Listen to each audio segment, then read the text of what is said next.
গো মাংস আমি ত্যাগ দিব পাৰিমনে? আমি এৰিব পাৰিমনে? গো মাংস খোৱা আমি এৰিব পাৰিমনে? আমি যদি এৰিব পাৰিলোহেঁতেন নহয়, তেতিয়াহ'লে কিন্তু আমাৰ সন্মান বহুত বাঢ়িলেহেঁতেন। চবৰে চকুত সন্মানটো বাঢ়িলেহেঁতেন, ধৰ্মৰ সন্মান বাঢ়িলেহেঁতেন, ধৰ্মীয় গ্ৰন্থৰ সন্মান বাঢ়িলেহেঁতেন। আমি কিন্তু বহুত সন্মান পালোহেঁতেন। কিন্তু প্ৰশ্ন হৈছে, আমি গো মাংস ত্যাগ দিব পাৰিমনে? সকলোৱে নিজকে এবাৰ সুধি চাওক। এজন ব্যক্তিয়ে যদি ৰাইজৰ কাৰণে সামান্য গো মাংস ত্যাগ দিব নোৱাৰে, সেইজন ব্যক্তিয়ে দেশৰ কাৰণে, সমাজৰ কাৰণে জান কেনেকে দিব, প্ৰাণ কেনেকে দিব, নিজৰ পৰিয়াল কেনেকে ত্যাগ দিব, সেইবোৰতো বহুত ডাঙৰ বস্তু হৈ গ'ল। মোৰ কথাটো বুজি পাইছেনে? আমি ৰাইজৰ কাৰণে, দেশৰ কাৰণে, দেশবাসীৰ কাৰণে, বা যিসকলে গাই মাতাক পূজা কৰে, গৰুক পূজা কৰে, তেওঁলোকৰ বাবে যদিহে আমি সামান্য জিভাৰ কিছু সোৱাদ যদি আমি ত্যাগ দিব নোৱাৰো, তেতিয়াহ'লে আমি কেনেকৈ দেশৰ কাৰণে, ৰাইজৰ কাৰণে, নিজৰ মাতৃভূমিৰ কাৰণে, নিজৰ জন্মভূমিৰ কাৰণে, দেশৰ সভ্যতা সংস্কৃতিৰ কাৰণে আমি কেনেদৰে নিজৰ জান দিম, প্ৰাণ দিম, আৰু কেনেকৈ আমি নিজৰ সৰ্বোচ্চ ত্যাগ দিম? বৰ বৰ চিন্তাৰ বিষয়। কিন্তু যোৱা কেইদিন ধৰি মই অলপ দেখি আছো সামাজিক মাধ্যমত, ব্যস্ততাৰ কাৰণে মই আলোচনা কৰা নাই, আৰু মই সঁচা কথা ক'লে বহুতৰে গাত লাগি যায়তো।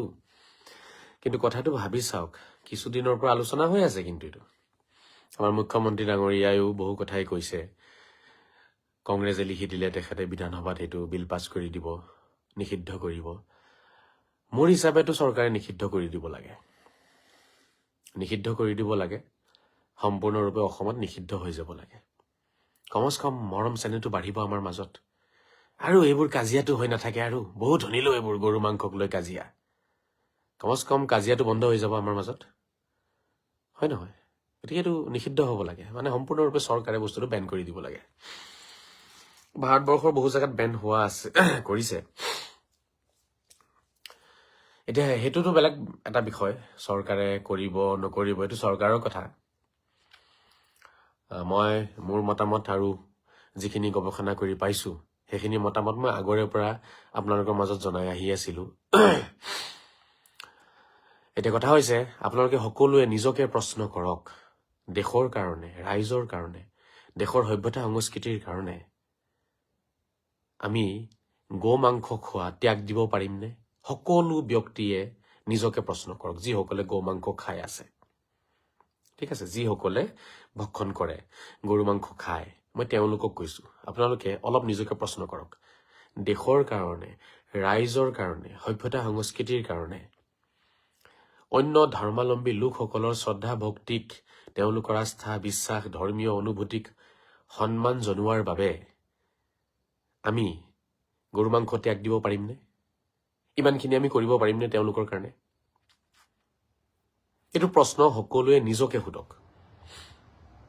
আৰু লগতে এইটোও প্ৰশ্ন কৰিব নিজকে, যদিহে আমি, আপোনাৰ মনৰ ভিতৰৰ পৰা যদি এনেকুৱা এটা আনচাৰ আহি আছে যে নাই নাই নাই নাই আমিতো খাম বাবা, আমি খাম, আমিতো নেৰো ভাই, আমিতো নেৰো, লাগিলে মৰি যাম তথাপিও আমি খাম, এনেকুৱা কিবা আনচাৰ যদি আপোনাৰ ভিতৰৰ পৰা ওলাই আছে, তেতিয়াহ'লে তেনে মুহূৰ্তত আপুনি নিজকে আৰু এটা কুৱেশ্যন কৰিব। তেতিয়া কুৱেশ্যন নম্বৰ 2, যদিহে আমি ৰাইজৰ কাৰণে, দেশৰ কাৰণে, অন্য ধৰ্মাৱলম্বী লোকসকলৰ শ্ৰদ্ধা ভক্তিক সন্মান জনোৱাৰ বাবে আমি যদি গো মাংসৰ দৰে এটা সামান্য বস্তু ত্যাগ কৰিব নোৱাৰো, তেতিয়াহ'লে আমি সেই ৰাইজৰ কাৰণে, দেশৰ কাৰণে আমি কেনেদৰে জান দিব পাৰিম, কেনেদৰে প্ৰাণ দিব পাৰিম, কেনেদৰে ঘৰ বাৰী ত্যাগ দিব পাৰিম, কেনেদৰে আমাৰ পৰিয়াল ত্যাগ দিব পাৰিম, কেনেদৰে সৰ্বোচ্চ ত্যাগ দিব পাৰিম? আমি জানো পাৰিম?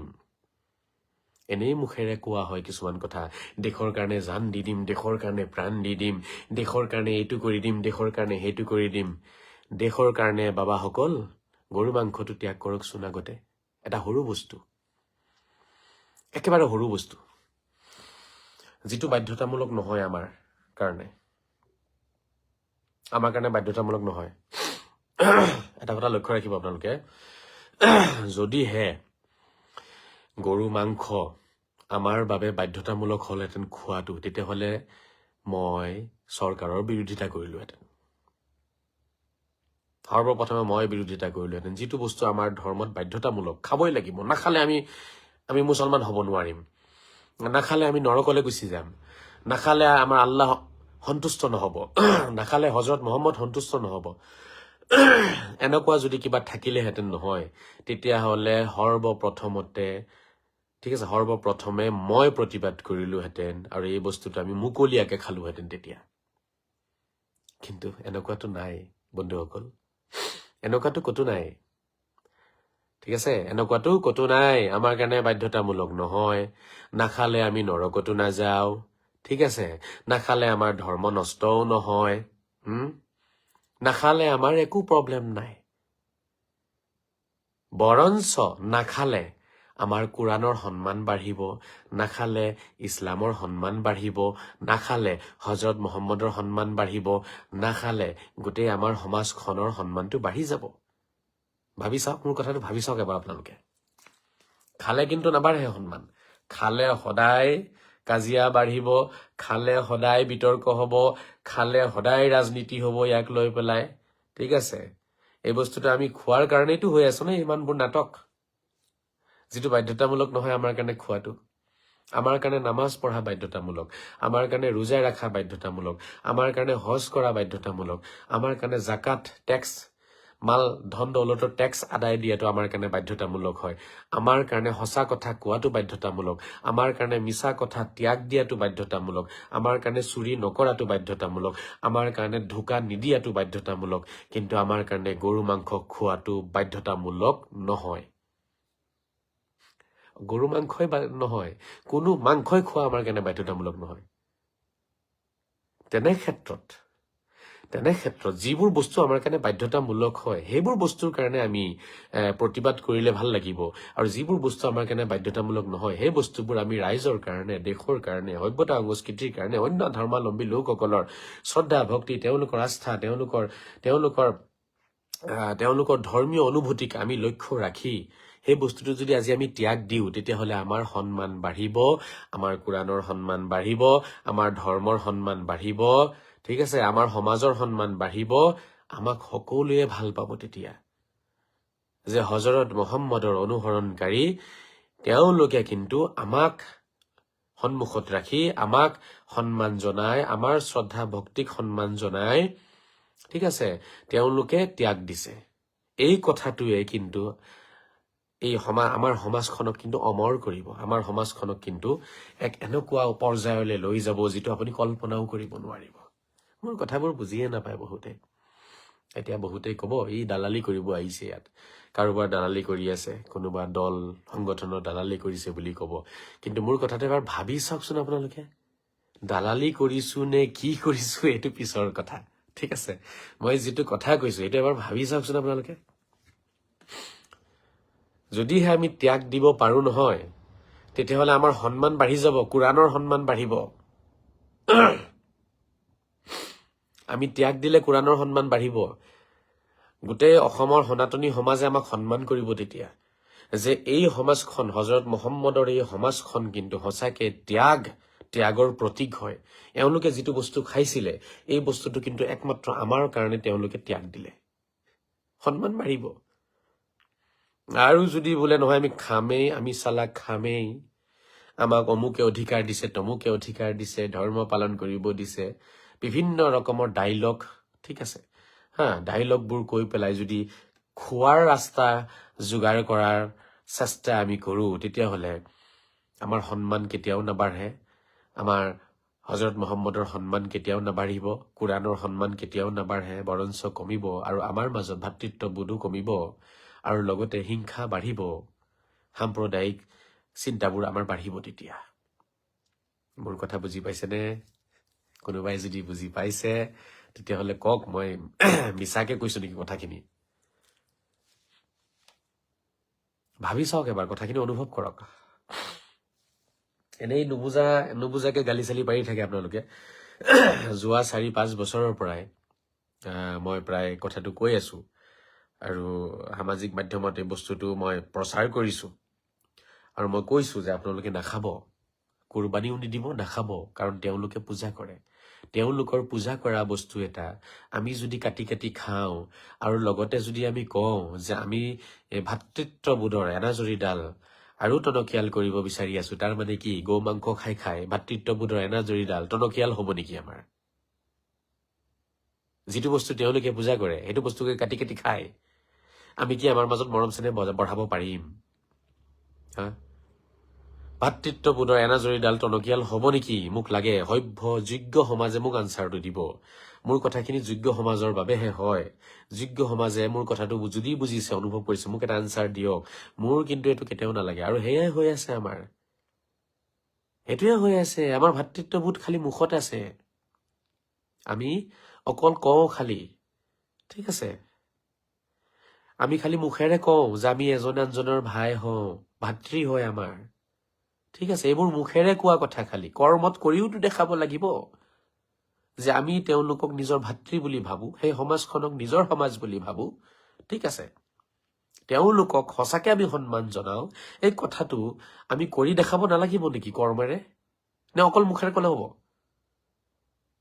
যিটো বস্তু তেওঁলোকে পূজা কৰে সেই বস্তুটো আমি খাই কাটি কাটি খালে তেওঁলোকৰ আৰু আমাৰ মাজত মৰম চেনেহ বাঢ়িব নে কমিব মোক এইটো আনচাৰটো দিয়কচোন আপোনালোকে সব বস্তু ধৰ্মৰ আপোনাৰ পেৰামিটাৰত আপোনালোকে জুখি চা নাচাব কিছুমান বস্তু আছে মানৱতাৰ পেৰামিটাৰত আপোনালোকে জুখি চাব লাগিব বুজি পাইছেনে সব বস্তু ধৰ্মৰ মাপকাঠিৰে জুখিব নালাগে কিছুমান বস্তু আছে মানৱতাৰ মাপকাঠিৰে জুখিব লাগে সকলো জেগাতে ধৰ্ম ধৰ্ম ধৰ্ম ধৰ্ম কৰা মানুহে গুড়া হয় পৃথিৱীত মানৱতা বোলা বস্তুটো নাই ধৰ্মৰ ঊৰ্ধত থাকে মানৱতা মানৱতা বোলা বস্তুটো ধৰ্মৰ ঊৰ্ধত থাকে ধৰ্ম দ্বিতীয় নম্বৰত মানৱতা নম্বৰ 1ত থাকে ঠিক আছে একচুৱেলি ধৰ্মই মানৱতা হয় মইতো সদায় কওঁ মানৱ ধৰ্মই ধৰ্ম হয় জাষ্ট বুজাবলৈ কাৰণে আপোনালোকক কৈছো যে মানৱতা নম্বৰ 1 সেকেন্ড হৈছে ধৰ্ম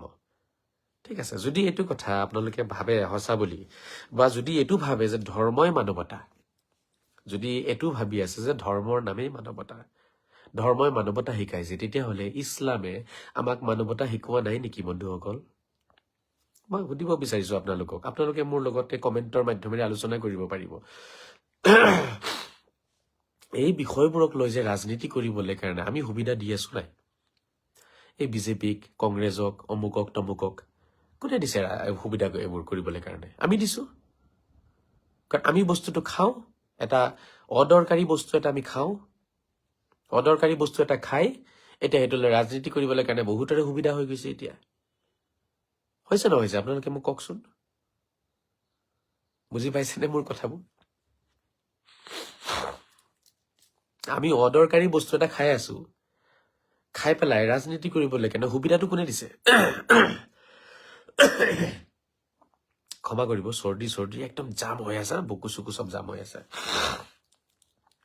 চৰ্দি মোৰ ঠাণ্ডা এই শীতৰ এই সময়খিনি ঠাণ্ডাৰ এই সময়খিনি মোৰ কাৰণে অলপ প্ৰব্লেম হয় কোল্ড এলাৰ্জি থকাৰ বাবে বহুত টেবলেট খাইছো তথাপিও ভাল হোৱা নাই কথাটো চাওক মই যিটো কৈ আছো বুজক অলপ আমি ৰাজনীতি কৰিবলৈ কাৰণে আমাক লৈ পেলাই গৰু মাংসক লৈ পেলাই আৰু কিবা কিবি বিষয়বস্তুক লৈ পেলাই ৰাজনীতি কৰিবলৈ ৰাস্তাটো কোনে মুকলি কৰি দিছে আপুনি আৰু মই মুকলি কৰিছো এই বস্তুটো যেতিয়া আমি সম্পূৰ্ণৰূপে ত্যাগ দি দিম নহয় এই বস্তুটোক লৈ কোনেও কি কৰিব নোৱাৰিব ৰাজনীতি কৰিব নোৱাৰিব ঠিক আছে আমাক লৈ কোনো ঠাট্টা কৰিব নোৱাৰিব কথাবোৰ ভাবি চাওক আপোনালোকে ইয়াৰ এইবোৰ কথা চিন্তাৰ বিষয় হয় মইতো শুনি শুনি পাগল হৈ গৈছো আৰু যোৱা 2018 চনৰ পৰা 2024 লৈকে 6টা বছৰ মই অসমত 6-7 বছৰৰ পৰা আছো এইবোৰ শুনি শুনি মই পাগল হৈ গৈছো মই মোৰ মতামতখিনি সদায় প্ৰকাশ কৰিছো আজিও প্ৰকাশ কৰিব বিচাৰিম আপোনালোকৰ সন্মুখত আপোনালোকৰো মতামত বিচাৰিম যোগ্য সমাজৰ মতামত মই বিচাৰিম কি বিচাৰে আপোনালোকে গৰু মাংস খাই থাকিব কাজিয়া হৈ থাকিব এইটোৱে বিচাৰে নেকি আপোনালোকে সেইটো নাখালে কোনোবা মৰি যাব নেকি নে কাৰোবাৰ কেলৰিজ কমি যাব নেকি কাৰোবাৰ এনাৰ্জি কমি যাব নেকি কিমান কেলৰিজ আছে গৰু মাংসত সিমান কেলৰিজ আপুনি বেলেগ কিবা বস্তু খাদ্য বস্তু খালে আপোনাৰ সেই ফিটনেছটো নাহিব নেকি কি মানে প্ৰব্লেমটো কি ক'ত আছে মই বুজিব পৰা নাই কিয় দেখাই দিয়ক যদি বস্তুটো বাধ্যতামূলক নহয় তেতিয়াহ'লে কিয় নেৰে আৰু যদি সামান্য গৰুৰ মাংসৰ টুকুৰা এটা এৰিব নোৱাৰো আমি, জাষ্ট এটা মাংসৰ টুকুৰা, সেইটো নিজৰ দেহাৰ মাংসৰ টুকুৰা নহয়, এটা জীৱ হত্যা কৰি খোৱা হয়, সেই মাংসৰ টুকুৰাটো আমি এৰিব পৰা নাই, তেতিয়াহ'লে আমি কেনেদৰে দেশৰ কাৰণে, ৰাইজৰ কাৰণে, সমাজৰ কাৰণে আমি কিদৰে নিজৰ জান দিম, কিদৰে প্ৰাণ দিম, কিদৰে আমাৰ ৰক্ত দিম, কিদৰে পৰিয়াল ত্যাগ দিম? আমি জানো পাৰিম? আমি জানো নিজৰ পৰিয়াল ত্যাগ দিব পাৰিম, নিজৰ দেশৰ কাৰণে আমি আমাৰ ঘৰ বাৰী ত্যাগ দিব পাৰিম জানো? আনচাৰটো দিয়ক আপোনালোকে মোক, যোগ্য সমাজে দিয়ক। দেশৰ কাৰণে জান প্ৰাণ সময়মতে আপোনাৰ পৰিয়াল ত্যাগ দিব নালাগিব। কাৰ্গিলৰ যুদ্ধত দিয়া নাছিলে, যিসকল কাৰ্গিলৰ যুদ্ধলৈ গৈছিলে বা আজিও যিসকল বৰ্ডাৰত আছে, ঠিক আছে, বৰ্ডাৰত যিসকল আমাৰ সেনা আছে, মিলিটাৰীৰ জোৱানসকল আছে, সেই জোৱানসকলে আজিও নিজৰ পত্নী ত্যাগ দিছে, কোনোবাই নিজৰ ঘৰ বাৰী ত্যাগ দিছে, নিজৰ জানটো হাতৰ মুঠিত লৈ পেলাই তেওঁলোকে বৰ্ডাৰত যুদ্ধ কৰি আছে। বৰ্ডাৰত তেওঁলোকে দিনে ৰাতিয়ে ভাৰতৰ বৰ্ডাৰ তেওঁলোকে কি কৰি আছে? পহৰা দি আছে। যিকোনো সময়ত কোনোবা এটা গুলি আহি পেলাই মাথা ফালি দিব পাৰে, বুকু ফালি দিব পাৰে। এটা গুলিয়ে বুকু ফালিব পাৰে তেওঁলোকৰ। সেই বৰ্ডাৰত তেওঁলোকে কিন্তু সেই গুলিটো খাবলৈ প্ৰস্তুত হৈ আছে। কাৰ কাৰণে? দেশৰ কাৰণে, ৰাইজৰ কাৰণে, নিজৰ সমাজখনৰ কাৰণে তেওঁলোকে বৰ্ডাৰত গুলি খাবলৈ প্ৰস্তুত হৈ আছে। ভাবি চাওক, ক'ত সেই সেনাসকল তেওঁলোকে ত্যাগ দিছে দেশৰ কাৰণে, আৰু কিমান শ্বহীদ আছে আমাৰ। কাৰ্গিলত কিমান শ্বহীদ হৈছে দেশৰ কাৰণে, কাৰ্গিলৰ যুদ্ধত। আৰু দিনে নিশাই তেওঁলোকে চেলেঞ্জ গ্ৰহণ কৰি আছে বৰ্ডাৰত। কেতিয়াবা চাইনাই তেওঁলোকক আক্ৰমণ কৰিব বিচাৰিছে ভাৰতক, কেতিয়াবা পাকিস্তানে আক্ৰমণ কৰিব বিচাৰে, আৰু বিভিন্ন দেশৰ উগ্ৰবাদী দল সংগঠনে বিভিন্ন সময়ত আমাৰ দেশক আক্ৰমণ কৰিব বিচাৰে। সেই আক্ৰমণবোৰৰ পৰা আপোনাক আৰু মোক, আমাৰ দেশক, আমাৰ জাতিক, আমাৰ সমাজক, আমাৰ দেশৰ সভ্যতা সংস্কৃতিক কোনে সুৰক্ষিত কৰি আছে?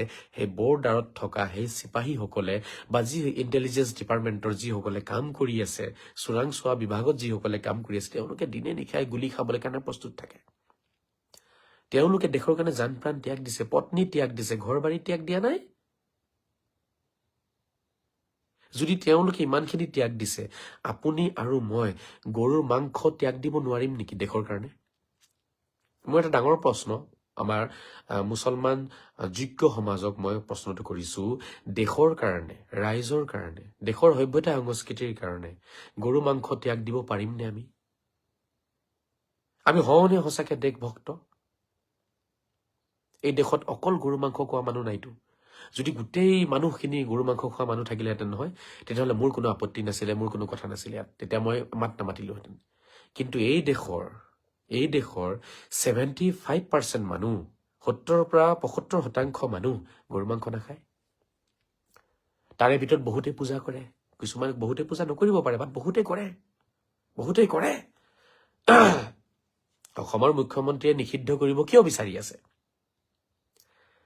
কাৰণ তেওঁলোকে পূজা কৰে, সেইটো কাৰণেতো নিষিদ্ধ কৰিব বিচাৰিছে।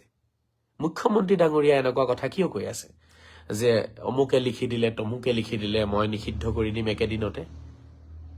কিয়? কাৰণ তেওঁলোকে পূজা কৰে, তেওঁলোকৰ আস্থা জড়িত হৈ আছে, তেওঁলোকৰ ভক্তি জড়িত হৈ আছে। এতিয়া আমি সেইখিনি বুজিব নালাগিব নেকি? কাৰ ভক্তি ক'ত জড়িত হৈ আছে, কাৰ আস্থা ক'ত আছে, আমি সেইখিনি বুজিব নালাগিব নেকি? ধৰ্মীয় আস্থা, ধৰ্মীয় ভক্তিক আমি বুজিব নালাগিব নেকি?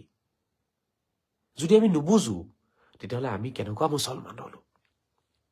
যদি আমি বেলেগৰ আস্থা, ভক্তি, বেলেগৰ শ্ৰদ্ধা, বেলেগৰ বিশ্বাস, ধৰ্মীয় বিশ্বাসক যদি আমি বুজি নাপাওঁ, অনুভৱ কৰিব নোৱাৰো, ফিল কৰিব নোৱাৰো, তেতিয়াহ'লে আমি কেনেকুৱা মুছলমান হলো? এবাৰ ভাবি চাওকচোন আপোনালোকে।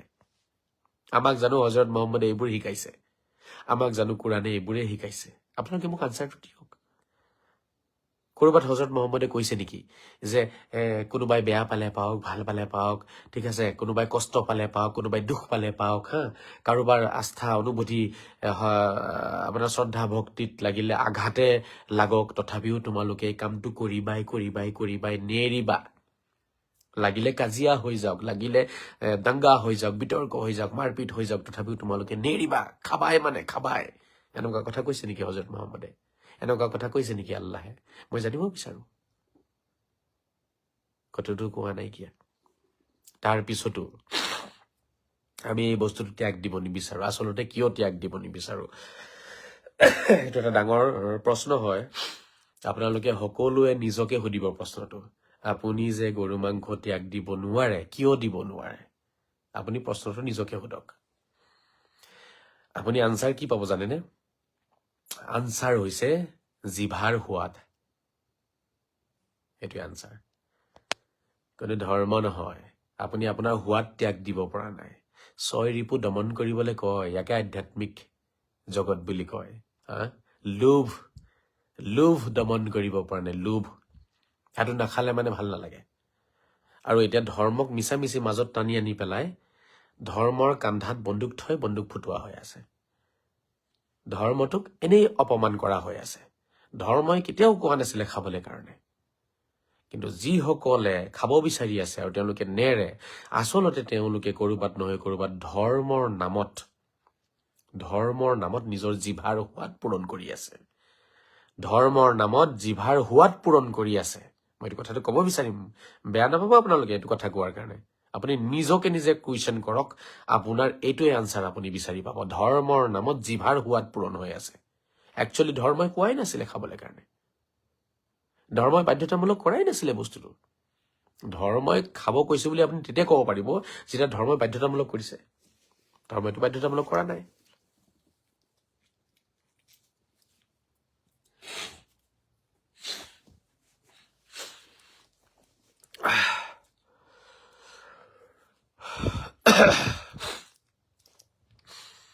ধৰ্মইটো বাধ্যতামূলক কৰা নাই। মই চিধা কথা কওঁ দেই, মই একদম চিধা কথা কওঁ।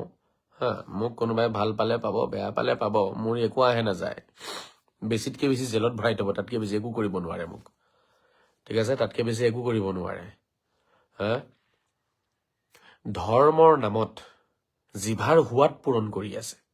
ইয়াৰ বাহিৰে একো নাই। ইয়াৰ বাহিৰে কি আছে? কিয় নেৰো? আমি নেৰাৰ কাৰণটো কি? মই 5 বছৰৰ পৰা চিঞৰি আছো, এৰি দিয়ক, এৰি দিয়ক। মই এৰি দিছো। মই নিজে 2-3 বছৰৰ পৰা মই নিজে নাখাওঁ। ঠিক আছে, আগতে কোৰবানী বন্ধ কৰিলো ঘৰত, কোৰবানী নিদিওঁ। ঠিক আছে, প্ৰথমতে কোৰবানী, এতিয়া বৰ্তমান মই সম্পূৰ্ণৰূপে এৰি দিছো। যোৱা 2 বছৰৰ পৰা মই 1 টুকুৰা নাই খোৱা গৰু মাংস। তো মই মৰি গলো নেকি? মই ফিজিকেলি মই মানে ফিট নহওঁ নেকি মানুহটো? নে মোৰ কেলৰিজ কৰবাত ডাউন হৈ গৈছে? মোৰতো ওজন বাঢ়িছে, এতিয়া 10 কেজি ওজন বাঢ়িলে মোৰ। যোৱা 6 মাহে যিহেতু জিম চিম কৰা নাই, দৌৰা দৌৰি কৰা নাই, কিয়া ৱৰ্কআউট কৰা নাই, 10 কেজি ওজন বাঢ়িলে দেখোন মোৰ। মইতো ক'তো গৰু মাংস খাই ওজন বঢ়োৱা নাই। মোৰ 10 কিলো মোৰ ওজন বাঢ়িছে। এতিয়া মই আজিৰ পৰা আকৌ এটা মোৰ ৱৰ্কআউট প্লান মই কৰিছো। সেইটো দি পেলাই মই আশা আছে মোৰ 1-1.5 মাহতে মই কমাই পেলাম, আশা আছে মোৰ। গতিকে চাওক, 10 কেজি ওজন বাঢ়িছে, গৰু মাংস খাইতো মোৰ বাঢ়া নাই। মইতো চিকেন ভাল পাওঁ, ব্ৰইলাৰ মাংস খাই ভাল পাওঁ মই। এতিয়া কথা হ'ল, মই যিটো কুৱেশ্যন কৰি আছিলো, আপোনালোকে মোৰ সেইটো আনচাৰটো দিবলৈ চেষ্টা কৰিব আৰু অলপ অনুভৱ কৰিব চেষ্টা কৰকচোন মই কি কৈ আছো। দেশৰ কাৰণে, ৰাইজৰ কাৰণে, দেশৰ সভ্যতা সংস্কৃতিৰ কাৰণে এই গৰু মাংসটো আমি ত্যাগ দিব পাৰিমনে? যদি আমি ত্যাগ দি দিওঁ নহয়, আমাৰ সন্মান বাঢ়ি যাব। ধৰ্মৰ সন্মান বাঢ়িব, ইছলামৰ সন্মান বাঢ়িব, কোৰাণৰ সন্মান বাঢ়িব, মছজিদৰ সন্মান বাঢ়িব, গোটেই মুছলমান সমাজৰ সন্মান বাঢ়ি যাব, বহু গুণেই বাঢ়ি যাব। সেইটো কোনো বঢ়াব নালাগে, অট'মেটিকলি বস্তুটো বাঢ়ি যাব। যেনেকে শ্বেয়াৰ মাৰ্কেটত দেখে নাই, শ্বেয়াৰ মাৰ্কেটত দেখিছে নাই, পটককে চাব মাৰ্কেট আপ হৈ গৈছে, ডাউন হলে ৰঙা ৰঙা ৰঙা ৰঙা, আপ হৈ গলে সেউজীয়া সেউজীয়া সেউজীয়া, হয় নহয়? যিটো মাৰ্কেটত বৰ্তমান আমাৰ ভেলুটো কমিছে নহয়, সেই ভেলুটো কিন্তু পুৰা আপলে গুচি যাব। বিহাৰৰ যাওক নাযাওক, দিল্লীত যাওক নাযাওক, অসমত পাক্কা যাব। এইটো মোৰ চিন্তাধাৰা হয়। মই আপোনালোকৰ মাজত এই কথাটো মই বিয়পাইছো, আপোনালোকে বুজিব চেষ্টা কৰক। মই ভাবো, আৰু এয়াই সঁচা, যদিহে আমি ত্যাগ দিওঁ, মাৰ্কেট ভেলু আমাৰ বাঢ়ি যাব। আমাৰ ধৰ্মৰ মাৰ্কেট ভেলু বাঢ়িব। যেনেকে শ্বেয়াৰ মাৰ্কেট ভেলু বাঢ়ি যায় ন, আদানী আম্বানীয়ে কিবা এটা কমেণ্ট মাৰি দিয়াৰ লগে লগে চাব বাছ বাঢ়ি গ'ল। হা, কিবা নতুন প্ৰজেক্ট আৰম্ভ কৰিম বুলি কোৱাৰ লগে লগে চাব মাৰ্কেট একদম পুৰা আপলৈ গুচি গৈ আছে, একদম ধাই ধাই ওপৰলৈ গৈ আছে। হা, তেতিয়া গ্ৰ' গৈ পেলাই পুৰা গ্ৰ'ত আপোনাৰ ধাই ধাই আপোনাৰ পইচা আহি থাকিব। তো তেনেকুৱা কথা, আমাৰো আপ হৈ যাব যদিহে আমি গৰু মাংস ত্যাগ দিব পাৰো। আমাৰ সন্মান বাঢ়িব, কোৰাণৰ সন্মান বাঢ়িব। আৰে কমচ কম কোৰাণৰ খাতিৰত এৰি দিয়ক, কোৰাণৰ সন্মান বঢ়াবলৈ এৰি দিয়ক। কোৰাণৰ সন্মান অকল আপোনাৰ নিজৰ মানুহৰ মাজত বঢ়ালে নহব, সনাতনী মানুহসকলে কোৰাণক সন্মান কৰিব লাগিব, তেতিয়াহে কোৰাণৰ সন্মান বাঢ়িব। ভাবি চাই লওক। আপুনি নিজে কলে নহব ন কোৰাণখন ভাল কিতাপ ভাল কিতাপ ভাল কিতাপ, আপুনিতো কবই, সেইটোতো আপোনাৰ কিতাপ হৈ আপুনি কবই, আপুনি বিশ্বাস কৰে, আপোনাৰ ধৰ্মীয় কিতাপ, গতিকে আপুনিতো কবই ভাল বুলি। কোৰাণৰ সন্মান তেতিয়া বাঢ়িব যেতিয়া সনাতনীসকলে কোৰাণখনক চুমা খাব, তেতিয়া কোৰাণৰ সন্মান বাঢ়িব। আপুনি দিনে ৰাতিয়ে চুমা খাওক না, কোৰাণৰ সন্মান নাবাঢ়েতো। কেনেকে বাঢ়িব? ইণ্টাৰনেশ্যনেল মাৰ্কেটত বাঢ়িব। মোৰ কথাটো বুজি পাইছেনে? এইবোৰ হাই ভল্টেজ কথা, হা, এইবোৰ মেগাৱাইটৰ কথা, মেগাৱাটৰ কথা, এইবোৰ ল' ভল্টেজ যিবিলাকে ল' ভল্টেজত লাইট জ্বলে সেইবিলাকে এইবোৰ কথাবোৰ সহ্য কৰিব নোৱাৰিব। কিন্তু মই আগতে কৈছো মোৰ কথাবোৰ বহুত হাই ভল্টেজ কথা হয়। হাই ভল্টেজৰ কথা কৈ আছো, ইয়াত ল' ভল্টেজ আৰু এই আপোনাৰ কি কয় এইটো কিলোৱাটৰ মিটাৰ লগাই ৰখাবিলাকে মোৰ কথা বুজি নাপায় দেই। যদি হাই ভল্টেজ পাৱাৰৰ কোনোবা আছে তেওঁ বুজি পাব মোৰ কথাখিনি মই কি কৈ আছো। গৰু মাংস ত্যাগ দিয়াৰ লগে লগে ইছলামৰ সন্মান বাঢ়িব, কোৰাণৰ সন্মান বাঢ়িব, হজৰত মহম্মদৰ সন্মান বাঢ়িব, আৰু বহুতৰে মুখ বন্ধ হৈ যাব, বহু ৰাজনীতি গেম বন্ধ হৈ যাব, ৰাজনীতি কৰিব নোৱাৰিব। ভাবি চাই লওক কথাটো, ভাবি চাই লওক আপোনালোকে। আৰু যদি ত্যাগ নিদিয়ে বোলে নহয় আমি খামেই, তেতিয়াহ'লে এই ভাতৃত্ববোধৰ কথাটো নকবচোন। যিটো বস্তু তেওঁলোকে পূজা কৰে সেই বস্তুটো কাটি খাব, খাই পেলাই আকৌ কব আমি ভাতৃত্ববোধৰ এনাজৰী টনকিয়াল কৰিব বিচাৰি আছো। কিহৰ এনাজৰীডাল টনকিয়াল হৈ আছেনো? গৰু মাংস খালে এনাজৰীডাল টনকিয়াল হব নে সেয়া কমজোৰ হব? আৰু মই আলোচনা কৰি আছো আপোনালোকৰ লগত লাইভত দেই। মই সম্বোধন ৰাইজক কৰি আছো। আগতে মোল্লাক কৰিছিলো, মোল্লাক মই বহুত চেষ্টা কৰিলো এইবোৰ কথা বুজাবলে, যাতে মোল্লাই কথাবোৰ বুজি পেলাই ৰাইজক বুজাই দিয়ে। কিন্তু মোল্লাৰ সেই টেমাত ইমান মাল নাই, সেইকাৰণে মোল্লাই এইবোৰ বুজি নাপায়। কিন্তু মই এটা কথা ভাবো যে কমচ কম আমাৰ যোগ্য সমাজৰ বিবেক বিবেচনা আছে, তেওঁলোকে যুক্তি বুজি পায়, তেওঁলোকে কথাৰ ৰহস্য বুজি পায়। গতিকে যোগ্য সমাজৰ লগত মোৰ আলোচনা, যোগ্য সমাজে মোক আনচাৰটো দিয়কচোন। যিটো বস্তু তেওঁলোকে পূজা কৰে সেইটো বস্তু আমি কাটি খালে তেওঁলোকৰ মাজত আৰু আমাৰ মাজত ভাতৃত্ববোধৰ এনাজৰীডাল টনকিয়াল হব নে ভাতৃত্ববোধে নাইকিয়া হৈ যাব লাহে লাহে আমাৰ মাজত? মোক এইটো আনচাৰটো দিয়কচোন আপোনালোকে। দিবনে কোনোবাই? য়েছ ন কোনোবাই লিখক।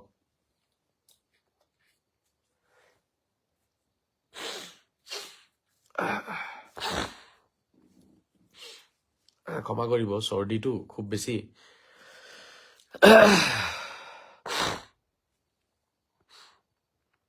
কি প্ৰসংগত আলোচনা কৰো আৰু ইয়াতে আহি কিছুমানে কি যে কমেণ্ট কৰে মই ধৰিব নোৱাৰো।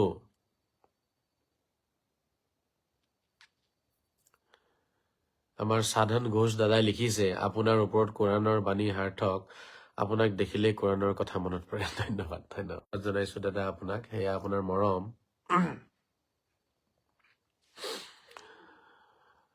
মোক দুই এজন আমাৰ মুছলিম ব্যক্তি যিসকলে চাই আছে আনচাৰটো দিয়ক। আমাৰ সনাতনীসকলেতো এইটো বিষয়ত মই যিটো কৈছো সেইটোৱে তেওঁলোকে কব, কাৰণ তেওঁলোকে মোৰ কথাখিনি বুজি আছে।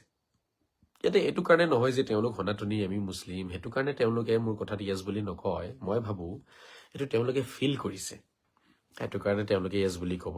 দুই এজন মুছলিম যুৱকে মোক কওকচোন কথাটো, যে গৰু মাংস আমি খালে আমাৰ মাজত আৰু তেওঁলোকৰ মাজত সনাতনীসকলৰ মাজত ভাতৃত্ববোধৰ এনাজৰীডাল টনকিয়াল হ'ব নে দুৰ্বল হ'ব, ছিগি যোৱাৰ সম্ভাৱনা আছে নেকি এটা সময়ত, মানে ভাতৃত্ববোধ নাইকিয়া হৈ যোৱাৰ সম্ভাৱনা আছে নেকি, মানে কি হ'ব, শক্তিশালী হ'ব নে দুৰ্বল হ'ব আমাৰ মাজত সম্পৰ্কটো গৰু মাংস খালে?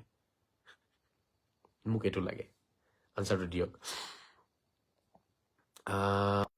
বিলকুল কবিতা মানে কাই বাৰ্তা জানো নামবোৰ কি লিখে আপোনালোকে দেই। বিকুল বিকুল য়েছ বুলি লিখিছে, দিলদাৰে য়েছ বুলি লিখিছে, শ্বৰীফুলে লিখিছে য়েছ বুলি। মই দুই এজন যোগ্য মুছলমানৰ পৰা কথাটো জানিব বিচাৰিম। আব্দুল হাই বুলি এজন কোনোবা ব্যক্তিয়ে য়েছ বুলি লিখিছে।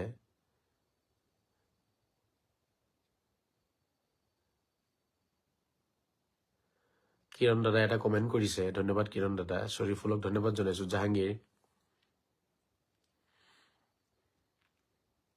এয়া অদৰকাৰী কুৱেশ্যন। জাহাংগীৰ কোনোবাই লিখিছে আপোনাক কিয় ইনভাইট নকৰে। আৰে বাবা মোক কেলে ইনভাইট কৰিব, মইতো মুল্লা চুল্লা নহওঁ না। মুল্লাবিলাকক ইনভাইট কৰে, আমাৰ দৰে মানুহক ইনভাইট নকৰে, কাৰণ আমিতো সঁচা কথা কোৱা মানুহ ন। তাতে কাহিনী কবলেতো আমি নাযাওঁ নহয় জাহাংগীৰ চাহাব। তেওঁলোকক লাগে কাহিনী কোৱা মানুহ, গোটেই ৰাতি কিবা কিবি কাহিনী কব, মানুহক কন্দুৱাব চন্দুৱাব। সেইবোৰ মই ঠাট্টা মানি সেইবোৰ মই ভাল নাপাওঁ, সেইকাৰণে মোক নামাতে। অ'কে, অযথা কুৱেশ্যন কিয় কৰে? যিটো মোৰ প্ৰশ্ন সেইটো প্ৰশ্নৰ আনচাৰটো দিয়ক আপোনালোকে। নজৰুল বুলি এজনে লিখিছে এৰিলে ভাল।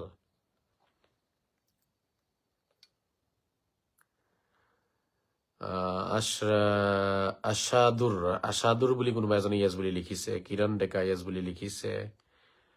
ঠিক আছে, কথাটো বুজক আপোনালোকে, অনুভৱ কৰক। দেশৰ বাবে যদি আমি গৰু মাংস ত্যাগ দিব নোৱাৰো, তেতিয়াহ'লে দেশৰ কাৰণে, ৰাইজৰ কাৰণে, সভ্যতা সংস্কৃতিৰ কাৰণে আমি জান কেনেদৰে ত্যাগ দিম, প্ৰাণ কেনেদৰে ত্যাগ দিম, ঘৰ বাৰী কিদৰে ত্যাগ দিম? বুজি পাইছেনে?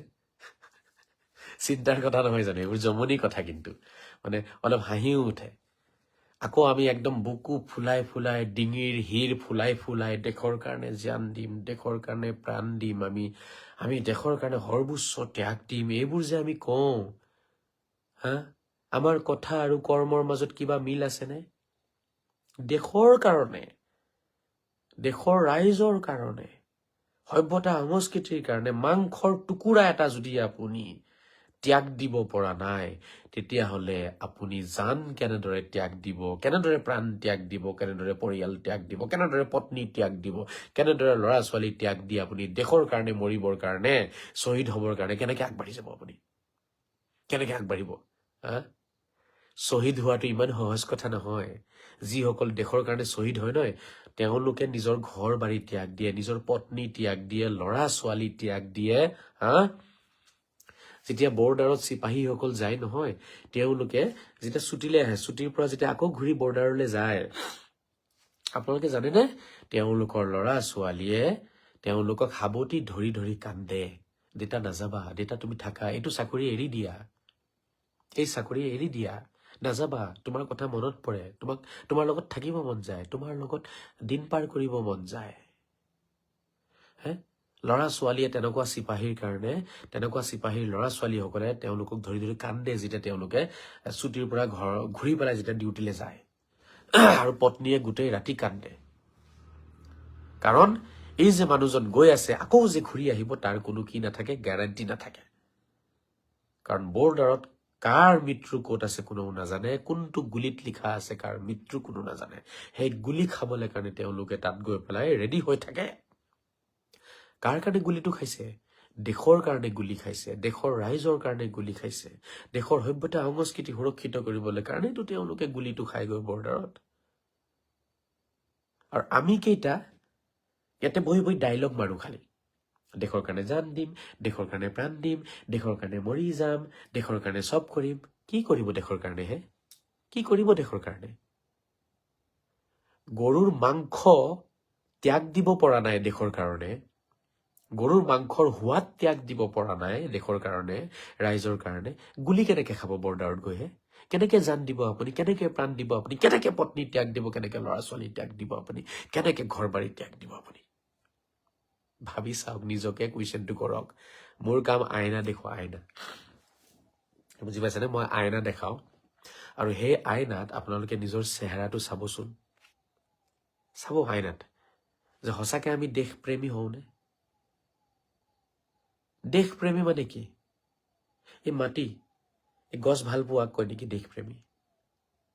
অকল মাটি আৰু গছক ভাল পোৱাৰ নামে দেশপ্ৰেমী নেকি? এই দেশত যিসকল আছে, যিমান জাতি জনগোষ্ঠী আছে, সকলোকে সন্মান কৰা, সকলোকে ভাল পোৱা, সকলোকে সমান চকুৰে চোৱাৰ নাম হৈছে দেশভক্তি। আপুনি যদি ভাবিছে দেশভক্তি মানে মাটিক ভাল পোৱা, কোনোবাই যদি ভাবিছে গছক ভাল পাব লাগে, কোনোবাই যদি ভাবিছে পাহাৰক ভাল পাব লাগিব, কোনোবাই যদি ভাবিছে নদীক ভাল পোৱাৰ নাম দেশভক্তি, ভুল কথা। এইটো পাৰ্ট হয়, পাৰ্ট অফ দেশভক্তি। সঁচা দেশ ভক্ত সেইজন ব্যক্তি হয় যিজনে এই দেশত বসবাস কৰা প্ৰতিজন মানুহ, যি ধৰ্মৰে নহওক তেওঁ কিয়নো, প্ৰতিজন মানুহৰ বিশ্বাস, প্ৰতিজন মানুহৰ মৰম চেনেহ, তেওঁৰ ধৰ্ম, তেওঁৰ আস্থা বিশ্বাসক সন্মান জনাব আৰু ৰিছপেক্ট কৰিব, বিশ্বাস কৰিব। তাকেইতো দেশভক্তি কয় ন?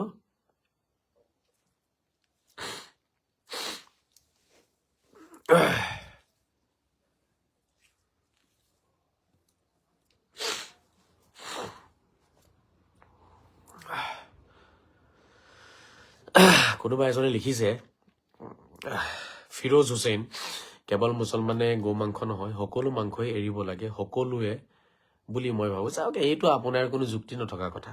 এনে কিবা এটা লিখিব লাগে, লিখি দিলে আৰু ফিৰোজ চাহাব। হা, অন্য কোনো মাংসক লৈ পেলাই কোনো বিতৰ্ক নাই, ঠিক আছে? অন্য কোনো মাংসক লৈ পেলাই কাৰো আস্থা ভক্তি জড়িত হৈ থকা নাই, ঠিক আছে? যিটো মাংসৰ লগত, যিটো প্ৰাণীৰ লগত, যিটো পহুৰ লগত সভ্যতা সংস্কৃতি জড়িত হৈ আছে, যিটো পহুৰ লগত ধৰ্মীয় অনুভূতি জড়িত হৈ আছে, সেই পহুটো নাখাবৰ কাৰণেহে আহ্বান জনোৱা হৈছে, মাছৰ লগত নাই, ঠিক আছে? হা, ছাগলীৰ লগত নাই, কুকুৰাৰ লগত নাই, খাওক না, যিমান মন যায় খাই থাকক, কুকুৰা খাওক, হাঁহ খাওক। গৰুৰ লগত এটা বেলেগ ধৰণৰ এটা ধৰ্মীয় বিশ্বাস জড়িত হৈ আছে, ধৰ্মীয় সন্মান জড়িত হৈ আছে, ভক্তি জড়িত হৈ আছে। গৰু বিহু আমাৰ অসমৰ উৎসৱ হয়, গৰু বিহু আমাৰ জাতীয় উৎসৱ হয়। গতিকে দেশৰ সভ্যতা সংস্কৃতি নহয় জানো এইটো? গৰু বিহুটো দেশৰ সভ্যতা সংস্কৃতি নহয় জানো? বিহুটো আমাৰ সভ্যতা সংস্কৃতি নহয় জানো? আজি মুখ্যমন্ত্ৰীয়ে যে কথাটো কৈ আছিলে দুদিন পূৰ্বে, যে অমুকে লিখি দিলে তমুকে লিখি দিলে মই বেন কৰি দিম, সেইটো বেলেগ কথা। তেখেতে বেন কৰক নকৰক সেইটো বেলেগ কথা। তেখেতে যিটো কথাটো ক'লে যে মই সেইটো নিষিদ্ধ কৰি দিম, কিয় নিষিদ্ধ কৰিব? কাৰণ তেওঁ মুখ্যমন্ত্ৰীৰ আস্থা জড়িত হৈ আছে, মুখ্যমন্ত্ৰীৰ ভক্তি জড়িত হৈ আছে গৰুৰ লগত। বুজি পাইছেনে মোৰ কথাটো? মই বেলেগ কথা এটা কৈ আছো। তেখেতে নিষিদ্ধ কৰে নকৰে সেইটো তেখেতৰ মেটাৰ, কোনে লিখি দিব নিদিব এইটো বেলেগ কথা। কিন্তু তেখেতে যিটো কমেণ্ট কৰিলে যে লিখি দিলে মই গো মাংসটো কি কৰিম, নিষিদ্ধ কৰি দিম অসমত একেদিনতে, তাৰ মানে বুজা গ'ল যে মুখ্যমন্ত্ৰীৰ আস্থা ভক্তি শ্ৰদ্ধা জড়িত হৈ আছে গৰুৰ লগত, গৰু মাংসৰ লগত, মানে গৰুৰ লগত, গৰু মাংস নহয় গৰুৰ লগত জড়িত হৈ আছে। সেইকাৰণে তেখেতে সেইটো নাকাটাটো বিচাৰে। এইটোতো বুজা গ'ল ন? নহলে কিয় বস্তুটো বেন কৰিব? সেইটোতো কোনো ধৰণৰ অন্য কিবা জড়িত হৈ থকা নাই নহয় তাৰ লগত, একমাত্ৰ ধৰ্মীয় কিছু আপোনাৰ বিশ্বাস আৰু ধৰ্মীয় ভক্তি জড়িত হৈ আছে। গতিকে মুখ্যমন্ত্ৰীৰ কমেণ্টটো বুজি পাইছেনে ফিৰোজ চাহাব? নে অকল এইটোৱে লাগিলে যে মুখ্যমন্ত্ৰীয়ে কিবা ৰাজনীতিৰ খেল খেলি আছে? আপোনালোকৰ অকল ৰাজনীতিৰ চশমাটো খোলক, এইটো খোলক, ঠিক আছে? আজহাৰী চশমা পিন্ধক, আজহাৰী চশমা, এইটো আজহাৰী চশমা হয়। ৰাজনীতিৰ চশমা খুলি আজহাৰী চশমা পিন্ধক। এই গৰু চুৰ আজহাৰী বিলাকৰ নহয়, লুচ্চা আজহাৰী বিলাকৰ কথা মই কোৱা নাই, মধুমুল্লাৰ কথা কোৱা নাই। মুস্তাফা কামাল আজহাৰীয়ে অকল আজহাৰী হয় অসমত, ঠিক আছে? বাকীবোৰ মধুমুল্লা হয়। এই চশমাটো পিন্ধকচোন যিটো মই পিন্ধি আছো, এইটো মানৱতাৰ চশমা হয়। এইটো কিহৰ চশমা হয় ফিৰোজ? এনেই মুছ অলপ ৰাখি দাড়িখিনি কাটি, ঠিক আছে, এনেই নিজকে দেখাব নালাগে। এই চশমাটো মানৱতাৰ চশমা পিন্ধিছো মই। এইটো কিহৰ চশমা হয়? আকৌ খুলি দেখাইছো। এই চশমাটো হৈছে মানৱতাৰ। ঠিক আছে ভালকে চাই লওক এইটো মানৱতাৰ চশমা এইটো কোনো ধৰ্মীয় চশমা নহয় যিটো মই পিন্ধো আপোনালোকেও নহয় নিজৰ নিজৰ চকুৰ পৰা এই ধৰ্মীয় চশমা খুলি মানৱতাৰ চশমা পিন্ধক আৰু ৰাজনীতিৰ চশমাও খুলক ঠিক আছে সব বস্তু ৰাজনীতিৰ চকুৰে চাই মানৱতাৰ চশমা পিন্ধকচোন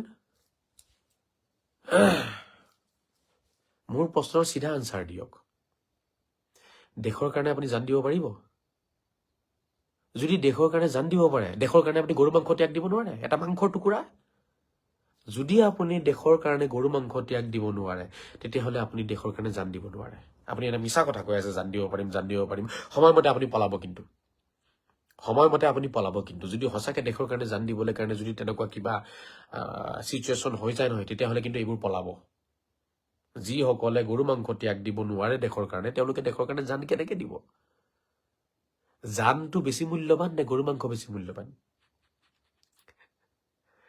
জান দিয়াটো সহজ হয় নে গৰু মাংস ত্যাগ দিয়াটো সহজ জান ত্যাগ দিয়া প্ৰাণ ত্যাগ দিয়াটো বেছি আপোনাৰ কঠিন নে গৰু মাংস ত্যাগ দিয়াটো কঠিন ভাবি চাওক কোনটো বেছি কঠিন ডেফিনেটলি নিজৰ জান ত্যাগ দিয়াটো সবতকে কঠিন কাম এই পৃথিৱীত জান ত্যাগ দিয়াতকৈ আৰু কঠিন কাম একো হ'ব নোৱাৰে এই পৃথিৱীত আটাইতকৈ কঠিন কাম হৈছে নিজৰ জান ত্যাগ দিয়া প্ৰাণ ত্যাগ দিয়া দৰকাৰ পৰিলে পৰিয়াল ত্যাগ দিব মানুহে পত্নী এৰি দিব ল'ৰা ছোৱালী এৰি দিব কিন্তু জান নিদিয়ে ই পলাই গুচি যাব যে মোক মাৰি পেলাব মই পলাম ইয়াৰ পৰা মানুহ মৰিব নিবিচাৰে মানুহ জীয়াই থাকিব বিচাৰে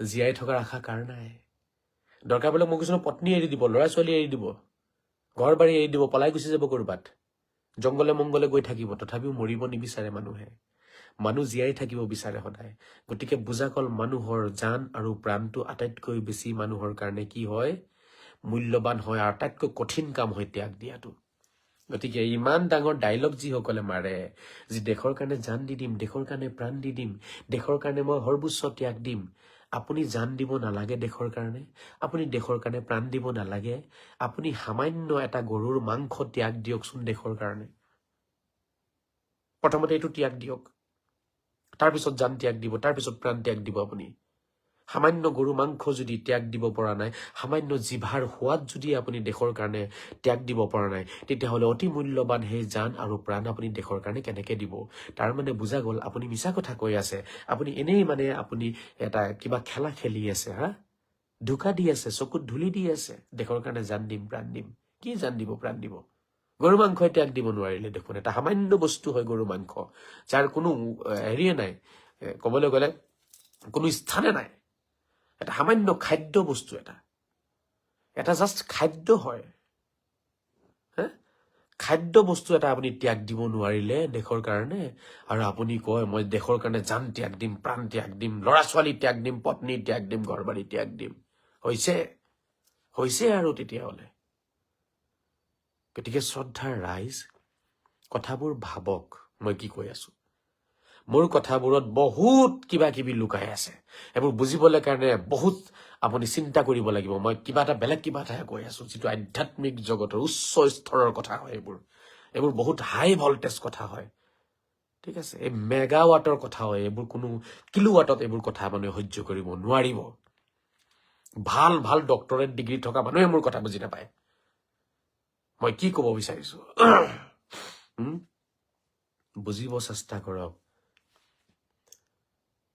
মই এইটোৱে কম আপোনালোকক গৰু মাংস ত্যাগ দিলে কোৰাণৰ সন্মান বাঢ়িব টুপিৰ সন্মান বাঢ়িব দাড়িৰ সন্মান বাঢ়িব পাঞ্জাবীৰ সন্মান বাঢ়িব মছজিদৰ সন্মান বাঢ়িব ইছলামৰ সন্মান বাঢ়িব হজৰত মহম্মদৰ সন্মান বাঢ়িব আল্লাহক আৰু বেছি মানুহে বিশ্বাস কৰিব যদিহে গৰু মাংস ত্যাগ দিব পাৰে আপুনি আৰু যদি আপুনি গৰু মাংস ত্যাগ নিদিয়ে খামে যদি কৰি থাকে তেতিয়াহলে আৰু এই ভাতৃত্ববোধৰ এই শ্লোগান এইটো আমাৰ মুখত শোভা নাপাব যিটো বস্তু তেওঁলোকে পূজা কৰে যিটো বস্তু তেওঁলোকে সন্মান কৰে সেই বস্তুটো কাটি কাটি খাব আৰু কব যে আমিতো ভাতৃত্ববোধৰ এনাজৰীডাল টনকিয়াল কৰি আছো হয় আমাৰ মাজত ভাতৃত্ববোধৰ এনাজৰীডাল টনকিয়াল হ'ব তাৰমানে নহয় গৰু মাংস খালে? হয় নহয়? হয় নহয়? গৰু মাংস খালে সনাতনীসকল আৰু মুছলমানৰ মাজত কি হ'ব এতিয়া? ভাতৃত্ববোধৰ এনাজৰীডাল টনকিয়াল হ'ব। এইটোৱেতো ক'ব বিচাৰি আছে আপোনালোকে, নহয়? কি আচৰিত কথা। আৰু মই কথাখিনি ক'লে আপোনালোকৰ বেয়া লাগে আকৌ। মোৰ কথা কাটি দিয়ক আপোনালোকে, যুক্তিত কাটি দিয়ক, চাওঁ। চিঞৰ বাখৰ নকৰি যুক্তিত কাটকচোন, চাওঁ মোৰ কথাটো। কাজিয়া চাজিয়া কৰি মানুহ চানুহ গোটাই জেললৈ পঠাই দিব, সেইটো পাৰিব কৰিবলৈ কাৰণে। কিন্তু যুক্তিত মোৰ কথা কোনেও কাটিব পৰা নাই, অনাগত দিনত কোনেও কাটিব নোৱাৰে। ফাইনেল কথা হয় মোৰ যি হয়। 100 বাৰ নহয়, 1000 বাৰ নহয়, লাখ বাৰ এটা বিষয়ত মই অধ্যয়ন কৰি তাৰ পিছত মই ছচিয়েল মিডিয়াত কথা কওঁ। গতিকে এই মোল্লাবিলাকে ক'ত বুজিব? এই আধা কিলো ৱাটৰ এটা লগাই লৈছে মিটাৰ, ঠিক আছে, কোনোবাই 1 কিলো ৱাটৰ মিটাৰ লগাই লৈছে, আৰু মোৰ যিটো চলে লাইন, এইটো মেগাৱাট লাইন হয়। ইয়াতে লাখ লাখ কিলো একেলগে চলে কাৰেণ্ট। হা, এই মোটা মোটা তাঁৰ দেখিছে নহয় আপোনালোকে, পথাৰৰ ওপৰে যায়, তেনেকুৱা তাৰ 100টামান জইন কৰিব লাগিব, তেতিয়াই গৈ পেলাই এই মোৰ ৱাটটো ল'ব পাৰিব। গতিকে এই মোল্লাৰ দিমাগে এইটো সহ্য কৰিব নোৱাৰিব শ্ৰদ্ধাৰ ৰাইজ। সেইকাৰণে আবুল তাবুল বকিব আৰম্ভ কৰিব তেওঁলোকে মোৰ কথাখিনি শুনি। আপোনালোকে মোৰ গোটেই কথাখিনি খুব ধুনীয়াকৈ এনালাইচিছ কৰি ল'ব, ঠিক আছে? গোটেই কথাখিনি শুনিব মই কি ক'লো কথাটোত। আজি মুখ্যমন্ত্ৰী ডাঙৰীয়াই আৰু কোন ৰকিবুল হুছেইন আৰু কোনোবাই মাত মাতি আছে, ঠিক আছে? এই গৰু মাংসক লৈ ৰাজনীতিটো কোনে কৰিব দিছে? মোল্লাবিলাকে কৰিব দিছে। যদি অসমৰ সকলো মোল্লাই মিলি পেলাই একেলগে কৈ দিলেহেঁতেন যে ৰাইজ গৰু মাংস আজিৰ পৰা আমি নাখাওঁ, গৰু মাংসৰ নামত ৰাজনীতি বন্ধ হৈ গ'লহেঁতেন।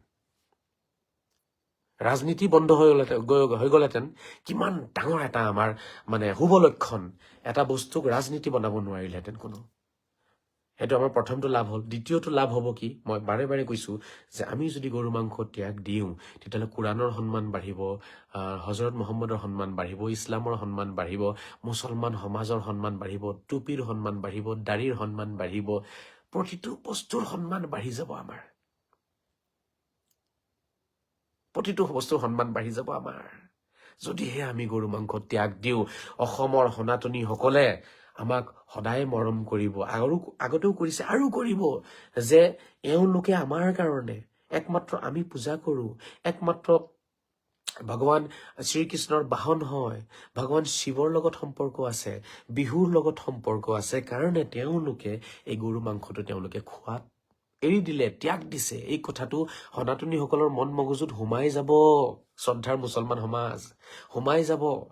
তেতিয়া আপোনালোকক কোনেও খেদিব নোৱাৰে অসমৰ পৰা। যেতিয়া ক'ব নহয় বাংলাদেশী খেদ বুলি, তেতিয়া হাজাৰ হাজাৰ সনাতনী ওলাই আহি পেলাই প্ৰতিবাদ কৰিব যে এওঁলোক বাংলাদেশী নহয়, এওঁলোকে আমাৰ কাৰণে তেওঁলোকে কি কৰিছে, ইমান ডাঙৰ ত্যাগ দিছে।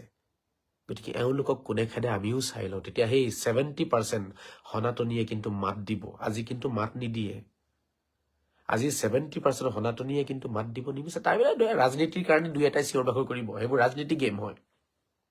ৰাজনীতি গেমটো টোটেল নানিব মোৰ ভাষণত। সঁচা কথা ক'বলৈ গ'লে কিন্তু সকলোৰে ভিতৰত এই বস্তুটো আছে যে আমি পূজা কৰো, আমি সন্মান কৰো, তেওঁলোকে কাটি খায়। বুজক কথাটো। অসমৰ সনাতনীসকলে আপোনালোকৰ কাৰণে তেওঁলোকেও জান দিব, প্ৰাণ দিব, ঠিক আছে? যদিহে আমি তেওঁলোকৰ কাৰণে কিবা ত্যাগ দিব পাৰো। তেতিয়া আমি যদি ত্যাগ নিদিওঁ, তেওঁলোকে পূজা কৰা বস্তুটো ধাই ধাই কাটি খাম, আৰু একদম খাম চালা, কোনে ৰখাই চালা আমাক, আমিও চাই ল'ম চালা, আমি চালা খাম, তেনেকুৱা যদি লেকচাৰ মাৰে নহয়, তেতিয়াহ'লে কাৰো অন্তৰত জেগা ল'ব নোৱাৰিব। জোৰ জবস্তি এজনে আনজনক ভাই ভাই বুলি ক'ব লাগিব। সেই ভাতৃত্ববোধৰ এনাজৰীডাল আমাৰ আচলতে এনাজৰী নায়ে, টনকিয়ালনো কি হ'ব? এনেই নাটক এটা চলি আছে ভাতৃত্ববোধৰ। এইবোৰ ভাতৃত্ববোধৰ নাটক হয়।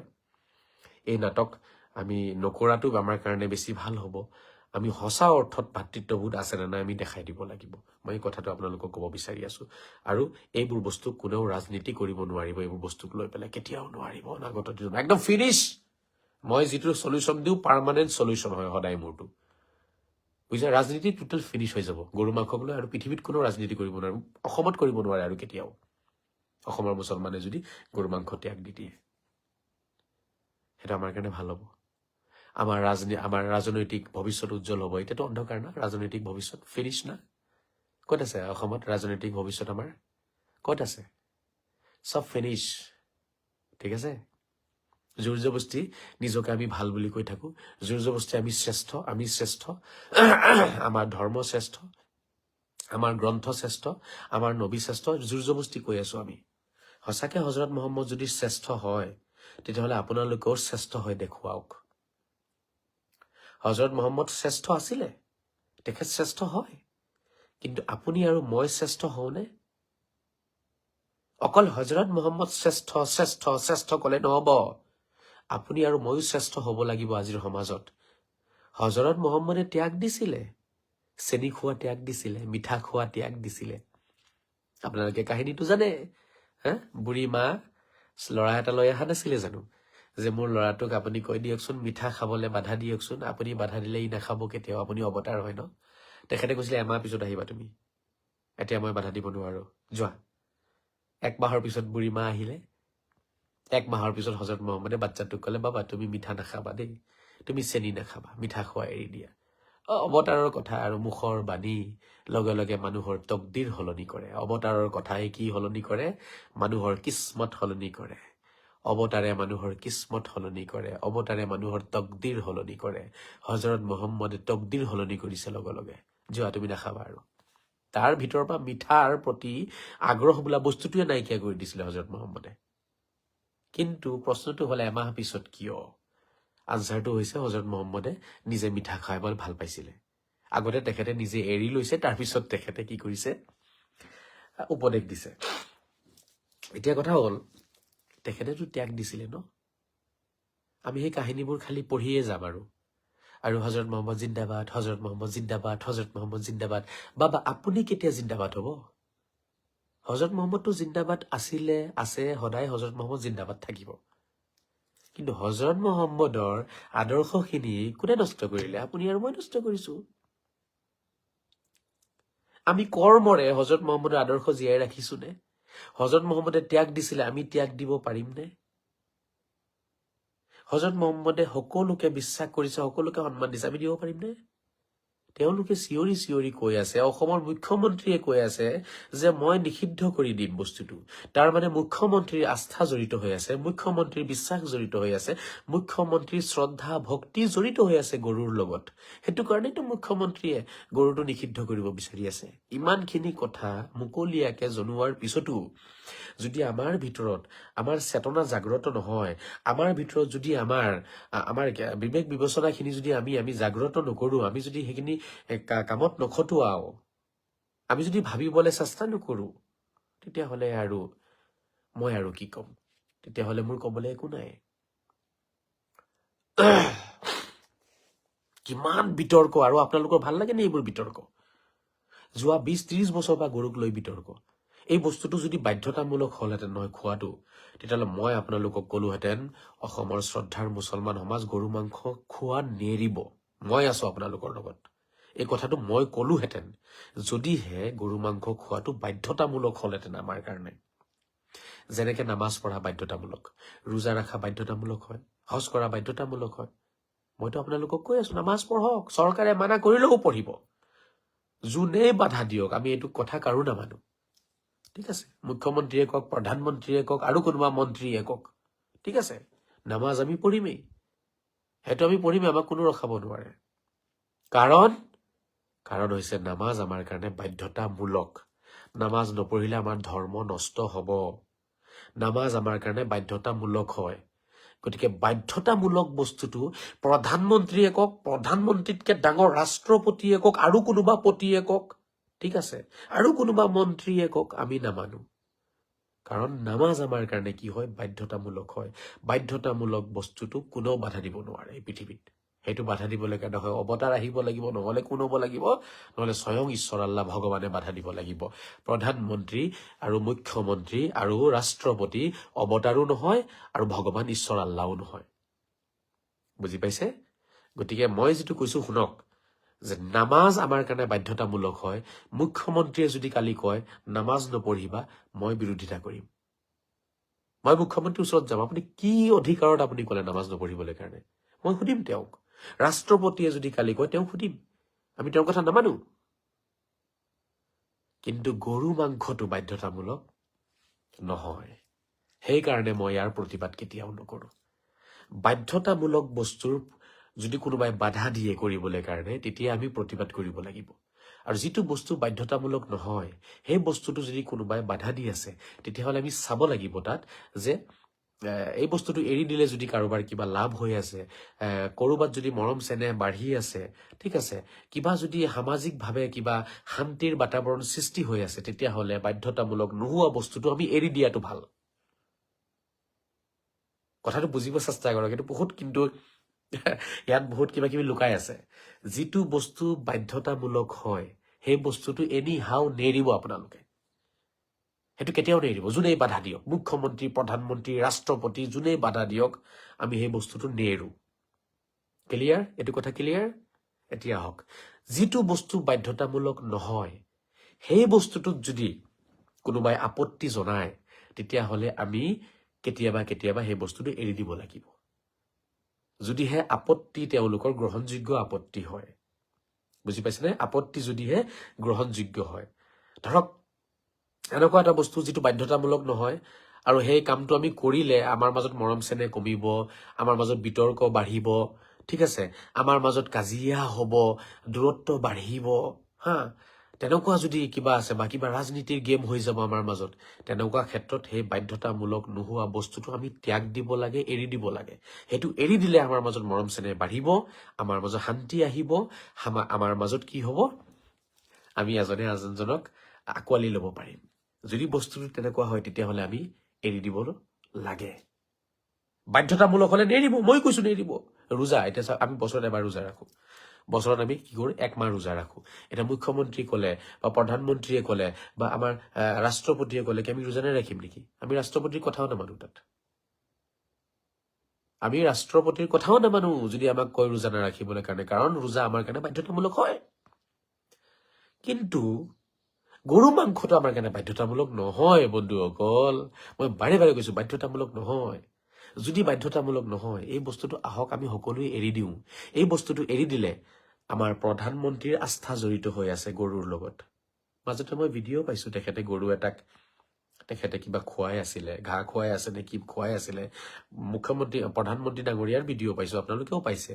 ঠিক তেনেদৰে আমাৰ অসমৰ মুখ্যমন্ত্ৰীৰ আস্থা জড়িত হৈ আছে, অসমৰ মুখ্যমন্ত্ৰীৰ ভক্তি জড়িত হৈ আছে, প্ৰধানমন্ত্ৰীৰ ভক্তি আস্থা জড়িত হৈ আছে, ৰাষ্ট্ৰপতিৰ ভক্তি আস্থা জড়িত হৈ আছে গৰুৰ লগত। তেনে ক্ষেত্ৰত আমি মুছলমান সমাজে আমি দেশৰ কাৰণে, ৰাইজৰ কাৰণে, দেশৰ যিসকল মুৰব্বী আছে তেওঁলোকৰ কাৰণে আমি ইমান সৰু ত্যাগ এটা দিব নোৱাৰিম নে? আমি এৰিব নোৱাৰিম নে? প্লিজ আপোনালোকে মোৰ কথাটো বুজক। হয় আপোনালোকে মোক বেয়া পায়, ঠিক আছে, বেয়া পাওক, কোনো কথা নাই। বেয়া পোৱাটো বেলেগ বস্তু, বাট মই যিটো কথা কৈ আছো, এই কথাটোত আপোনালোকে ক'ৰবাত যুক্তি বিচাৰি পাইছেনে? বা কথাটো বুজি পাইছেনে আপোনালোকে? মই এইটো সুধিব বিচাৰিছো আপোনালোকক। যোগ্য সমাজে মোক আনচাৰটো দিব। আমি দেশৰ কাৰণে, ৰাইজৰ কাৰণে, দেশৰ সভ্যতা সংস্কৃতিৰ কাৰণে আমি সামান্যতম এটা বস্তু, গৰু মাংসটো আমি ত্যাগ দিব নোৱাৰিম নে? আমি ত্যাগ দিলে দেখোন আমাৰ মাজত ভাতৃত্ববোধ আৰু বাঢ়ি যাব, 100 গুণ বাঢ়িব। কুৰাণৰ সন্মান বাঢ়িব, ইছলামৰ সন্মান বাঢ়িব, হজৰত মহম্মদৰ সন্মান বাঢ়িব। সনাতনীসকলে হজৰত মহম্মদক চেলিউট দিব তেতিয়া, যে এইজনে হৈছে সেইজন হজৰত মহম্মদ, যাৰ নাম ইমান দিন শুনি আছিলো আমি, যিজন ব্যক্তিক আমি ভাবিছিলো তেওঁ বোধহয় উগ্ৰবাদ প্ৰচাৰ কৰিছে, কিন্তু নাই, আচলতে হজৰত মহম্মদে উগ্ৰবাদ প্ৰচাৰ কৰা নাই। হজৰত মহম্মদে চাওক কি শিকাইছে। তেওঁলোকৰ কাৰণে গৰু মাংস খোৱাটো ঠিক আছিলে, বৈধ আছিলে, বাট সেই এটা বৈধ বস্তু তেওঁলোকে এৰি দিছে একমাত্ৰ আমাৰ কাৰণে। তেতিয়া সনাতনী সকলোতো বুকুৰ দুৱাৰ খুলি আমাক সকলোকে তেওঁলোকে আঁকোৱালি ল'ব, চৰকাৰেও আমাক মৰম কৰিব, আমাৰতো চব ঝামেলাই শেষ হৈ যাব। আজি সংখ্যালঘু বুলি আমাক যে বহুতেই যে আমাক ধৰক তিৰস্কাৰ কৰিব বিচাৰে, লাত মাৰিব বিচাৰে, খেদাই দিব বিচাৰে, মানে সংখ্যালঘুৰ কোনো মানে ইজ্জতে নাই। সেইবোৰ নাথাকিব তেতিয়া, সংখ্যালঘু, সংখ্যা গৰিষ্ঠ, ঠিক আছে, এইবোৰ ভেদাভেদ যিবোৰ আহিছে এইবোৰ চব নাইকিয়া হৈ যাব তেতিয়া। এবাৰ ভাবক মই কি কৈ আছো, সংখ্যালঘু, সংখ্যা গৰিষ্ঠ, এইবিলাকৰ যিটো খেল আমাৰ মাজত আহিছে নহয়, এইবোৰ চব নাইকিয়া হৈ যাব আমাৰ মাজত। আমি চব এক হৈ যাম। ধৰ্ম নিজৰ নিজৰ লগত ধৰ্মত যিবোৰ বস্তু বাধ্যতামূলক আপুনি কৰক কাৰো কথা নামানিব আজহাৰীৰ বাপেকৰ কথাও নামানিব প্ৰধানমন্ত্ৰী মুখ্যমন্ত্ৰী ৰাষ্ট্ৰপতিৰ কথাও নামানিব বাধ্যতামূলক কামটো আপুনি কৰিবই লাগিব কৰক নামাজ আপুনি পঢ়ক কোনোবাই বাধা দিলেও আপুনি হেতু কি নকৰিব নেৰিব কিন্তু গৰু মাংস বাধ্যতামূলক নহয় বন্ধুসকল যদি গৰু মাংস বাধ্যতামূলক হলহেঁতেন তেতিয়াহলে মই আজি কলোহেঁতেন যে মুখ্যমন্ত্ৰী বাধা দিলেও আপোনালোকে খাওক ৰাষ্ট্ৰপতি বাধা দিলেও আপোনালোকে খাওক প্ৰধানমন্ত্ৰীয়ে বাধা দিলেও আপোনালোকে খাওক কাৰণ আমাৰ কাৰণে বাধ্যতামূলক হয় কিন্তু আমাৰ কাৰণে বাধ্যতামূলক নহয় এইটোৱে আছিলে ইছলামৰ সৌন্দৰ্য এয়াই আছিলে স্পিৰিচুৱেলিটি এয়াই আছিলে আধ্যাত্মিকতা আমাৰ ধৰ্মৰ কুৰাণৰ আধ্যাত্মিকতা আজি আমি কুৰাণৰ আধ্যাত্মিকতাৰ ওপৰত আলোচনা কৰিব লাগিব আজি আমি হযৰত মুহাম্মদৰ আধ্যাত্মিকতাৰ ওপৰত আলোচনা কৰিব লাগিব হযৰত মুহাম্মদ সাল্লাল্লাহু তাআলা সাল্লাম তেখেত আধ্যাত্মিক ব্যক্তি আছিল নে নাই তেখেতৰ ভিতৰত আধ্যাত্মিকতা কিমান আছিল তেখেতে কি আদেশ দিছে কি উপদেশ দিছে আমাক তেখেতৰ আদেশ উপদেশে আমাৰ সমাজখনক কিবা নষ্ট কৰা নাইতো কাৰোবাক আঘাত দিয়া নাইতো কাৰোবাৰ আস্থাক ধ্বংস কৰা নাইতো কাৰোবাৰ আবেগক তেখেতে কষ্ট দিয়া নাইতো সেইখিনিও আমি চাব লাগিব হযৰত মুহাম্মদৰ কথাত কিমান আধ্যাত্মিকতা লুকাই আছে কুৰাণৰ বাণীত কিমান আধ্যাত্মিকতা লুকাই আছে আমি এইবোৰ চাব নালাগিব নেকি গতিকে কথাবোৰ বুজক এইবোৰ বহুত হাই ভল্টেজ কথা হয় বন্ধুসকল বহুত হাই ভল্টেজ কথা হয় যিকোনো মানুহে কথাবোৰ বুজি নাপাব মোৰ ভিডিঅ'বোৰ বাৰে বাৰে চাব এটা কথাকে এতিয়ালৈকে মই 10 বাৰমান ৰিপিট কৰিলো কিন্তু এই বাৰে বাৰে যে মই ৰিপিট কৰি আছো সেম কথাকে এইটো কাৰণে ৰিপিট কৰি আছো যাতে আপোনালোকে বুজিবলৈ কাৰণে চেষ্টা কৰে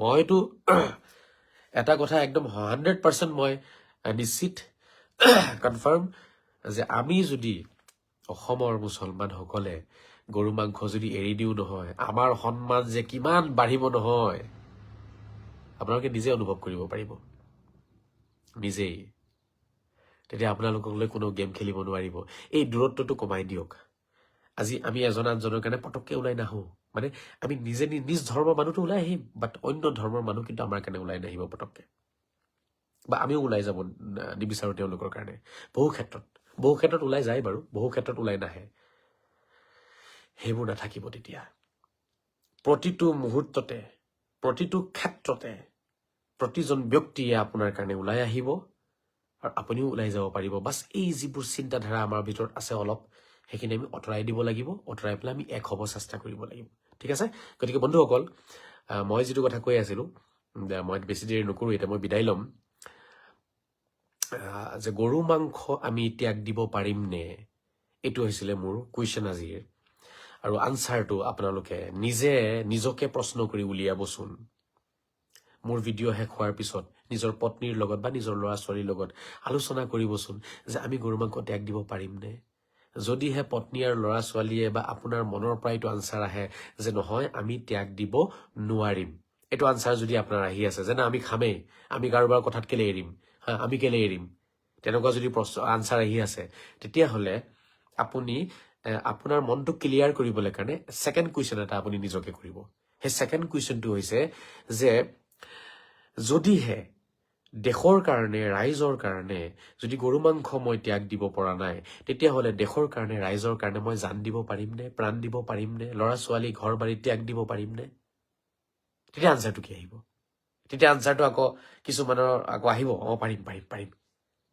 যদি পাৰিম আনসাৰ আহিছে তেতিয়াহ'লে সুধিব নিজকে আকৌ আৰে দেশৰ কাৰণে যদি মই জান দিব পাৰো দেশৰ কাৰণে যদি মই প্ৰাণ দিব পাৰো গৰু মাংস মই কেলে এৰিব নোৱাৰিম ইয়াৰ মোৰ কাৰণে গৰু মাংস বেছি ইম্পৰ্টেণ্ট নে মোৰ কাৰণে মোৰ ল'ৰা ছোৱালী ইম্পৰ্টেণ্ট মোৰ কাৰণে মোৰ পত্নী বেছি ইম্পৰ্টেণ্ট নে মোৰ কাৰণে গৰু মাংস বেছি ইম্পৰ্টেণ্ট মোৰ কাৰণে মোৰ জান আৰু প্ৰাণ বেছি ইম্পৰ্টেণ্ট নে মোৰ কাৰণে গৰু মাংস বেছি ইম্পৰ্টেণ্ট নিজকে সোধক তেতিয়া আনসাৰ আহিব যে মোৰ কাৰণে মোৰ জান প্ৰাণ বেছি ইম্পৰ্টেণ্ট মোৰ কাৰণে মোৰ ল'ৰা ছোৱালী বেছি ইম্পৰ্টেণ্ট মোৰ কাৰণে মোৰ পত্নী বেছি ইম্পৰ্টেণ্ট ঘৰ বাৰী বেছি ইম্পৰ্টেণ্ট এতিয়া কথা হৈছে যদি আপোনাৰ কাৰণে গৰু মাংসতকৈ জান প্ৰাণ ঘৰ বাৰী পত্নী ল'ৰা ছোৱালী বেছি ইম্পৰ্টেণ্ট হয় তেতিয়াহ'লে আপুনি সেই বেছি ইম্পৰ্টেণ্ট বস্তুখিনিক আপুনি যদি এৰিব পাৰিছে দেশৰ কাৰণে দেশৰ কাৰণে জান দিব পাৰে আপুনি, দেশৰ কাৰণে প্ৰাণ দিব পাৰে আপুনি, দেশৰ কাৰণে ল'ৰা ছোৱালী ত্যাগ দিব পাৰিব, সময়মতে কাৰ্গিলত গৈ যুদ্ধ কৰিব পাৰিব, সময়মতে বৰ্ডাৰত গৈ পেলাই আপুনি জান দিব পাৰিব। যদি এনেকুৱা সঁচাকে আপোনাৰ ভিতৰত ফিলিংছ আছে, তেতিয়াহ'লে সেই দেশৰ কাৰণে আপুনি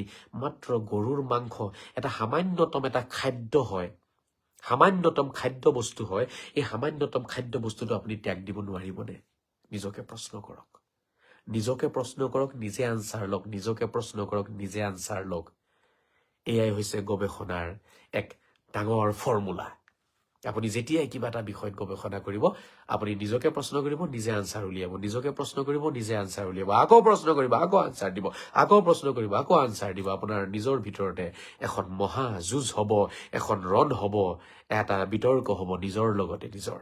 সেই বিতৰ্কত আপুনি শুদ্ধ আনচাৰটো আগতে উলিয়াই লওক, পৃথিৱীত আপোনাক কোনেও তেতিয়া আৰু হৰাব নোৱাৰিব, যদি আপুনি নিজকে প্ৰশ্ন কৰিব পাৰিছে বিতৰ্কত। বুজি পাইছেনে? নাজানো দেই এইবোৰ কথা বুজি পায় নে নাপায়, কি কথা ধৰিব নোৱাৰো। বাট 200জন ব্যক্তিয়ে মোক চাই আছে। যিখিনি কথা মই কলো এবাৰ ভাবি চাব। মুস্তফা কামাল আজহাৰী ঠিক আছে বদমাছ, মানিছো যাওক বদমাছ, মই মানিছো মুস্তফা কামাল আজহাৰী বদমাছ, মুস্তফা কামাল আজহাৰী দালাল ঠিক আছে মই মানিছো, মুস্তফা কামাল আজহাৰী দালাল যাওক দালাল, মুস্তফা কামাল আজহাৰী ছয়তান ঠিক আছে মই মানিছো ছয়তান, মুস্তফা কামাল আজহাৰী ছয়তান। বাট মুস্তফা কামাল আজহাৰীয়ে যিটো কথা কলে এতিয়া, যে গৰু মাংস ত্যাগ দিব পাৰিবনে দেশৰ কাৰণে, যদিহে ত্যাগ দিব পাৰে দেশৰ কাৰণে, তেতিয়াহ'লে কিন্তু ইছলামৰ সন্মান বাঢ়িব, কোৰাণৰ সন্মান বাঢ়িব, হজৰত মহম্মদৰ সন্মান বাঢ়িব, টুপিৰ সন্মান বাঢ়িব, দাড়িৰ সন্মান বাঢ়িব, চব বস্তুৰ সন্মান বাঢ়িব আমাৰ, যদি আমি গৰু মাংস ত্যাগ দিব পাৰো। সনাতনীসকলে আমাক চেলিউট দিব, সন্মান দিব, এইটো মই কৈ আছো। আৰু যদি ত্যাগ দিব নোৱাৰে, তেতিয়াহ'লে সেই ভাতৃত্ববোধৰ যিবোৰ মন্ত্ৰ চন্ত্ৰ আমি জপি থাকো মাজে মাজে, সেইবোৰ মন্ত্ৰ হৈ থাকিব সদায়, মুখৰ কথা মুখতে থাকিব, কথা আৰু কৰ্মৰ মাজত কিন্তু কোনো ধৰণৰ মিল নাথাকিব। তেতিয়া আমাৰ ভাতৃত্ববোধৰ সকল আমি মন্ত্ৰ জপা হব গোটেই জীৱন। বুজি পালে? আৰু যদি দেশৰ কাৰণে, ৰাইজৰ কাৰণে, সনাতনীসকলৰ কাৰণে আমি যদি গৰু মাংস ত্যাগ দিব নোৱাৰো, তেতিয়াহ'লে এই দেশৰ কাৰণে আমি কেনেকে জান দিম, দেশৰ কাৰণে আমি কেনেকে প্ৰাণ দিম, কেনেকে পত্নী ত্যাগ দিম, কেনেকে ল'ৰা ছোৱালী ত্যাগ দিম? হা, মিলিটাৰীত নাম লগাই চাওক, বেছিভাগে বেচেৰা মিলিটাৰীসকল ক'ত থাকে? বৰ্ডাৰত থাকে, জংগলত মংগলত কৰবাত পঠাই দিয়ে, কাৰ গুলিয়ে কাক মাৰিব কোনো ঠিক নাই। সেই মিলিটাৰীসকলে কিন্তু দেশৰ কাৰণে, ৰাইজৰ কাৰণে নিজৰ জান ত্যাগ দিছে, নিজৰ ল'ৰা ছোৱালী ত্যাগ দিছে, নিজৰ পত্নী ত্যাগ দিয়ে, নিজৰ ঘৰ বাৰী ত্যাগ দিয়ে।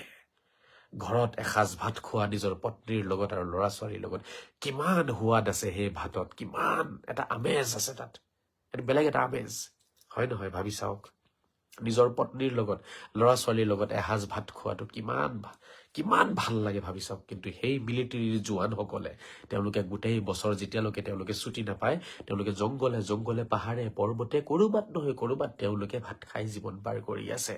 যিসকল বৰ্ডাৰত কাম কৰি আছে, দেশৰ সুৰক্ষাৰ যি ব্যৱস্থা তেওঁলোকে কণ্ট্ৰল কৰি আছে, আপোনাৰ কাৰণে তেওঁলোকে ত্যাগ দিছে নহয় সেইখিনি। আপুনি আৰু মই মাত্ৰ গৰু মাংস ত্যাগ দিব নোৱাৰিম নে?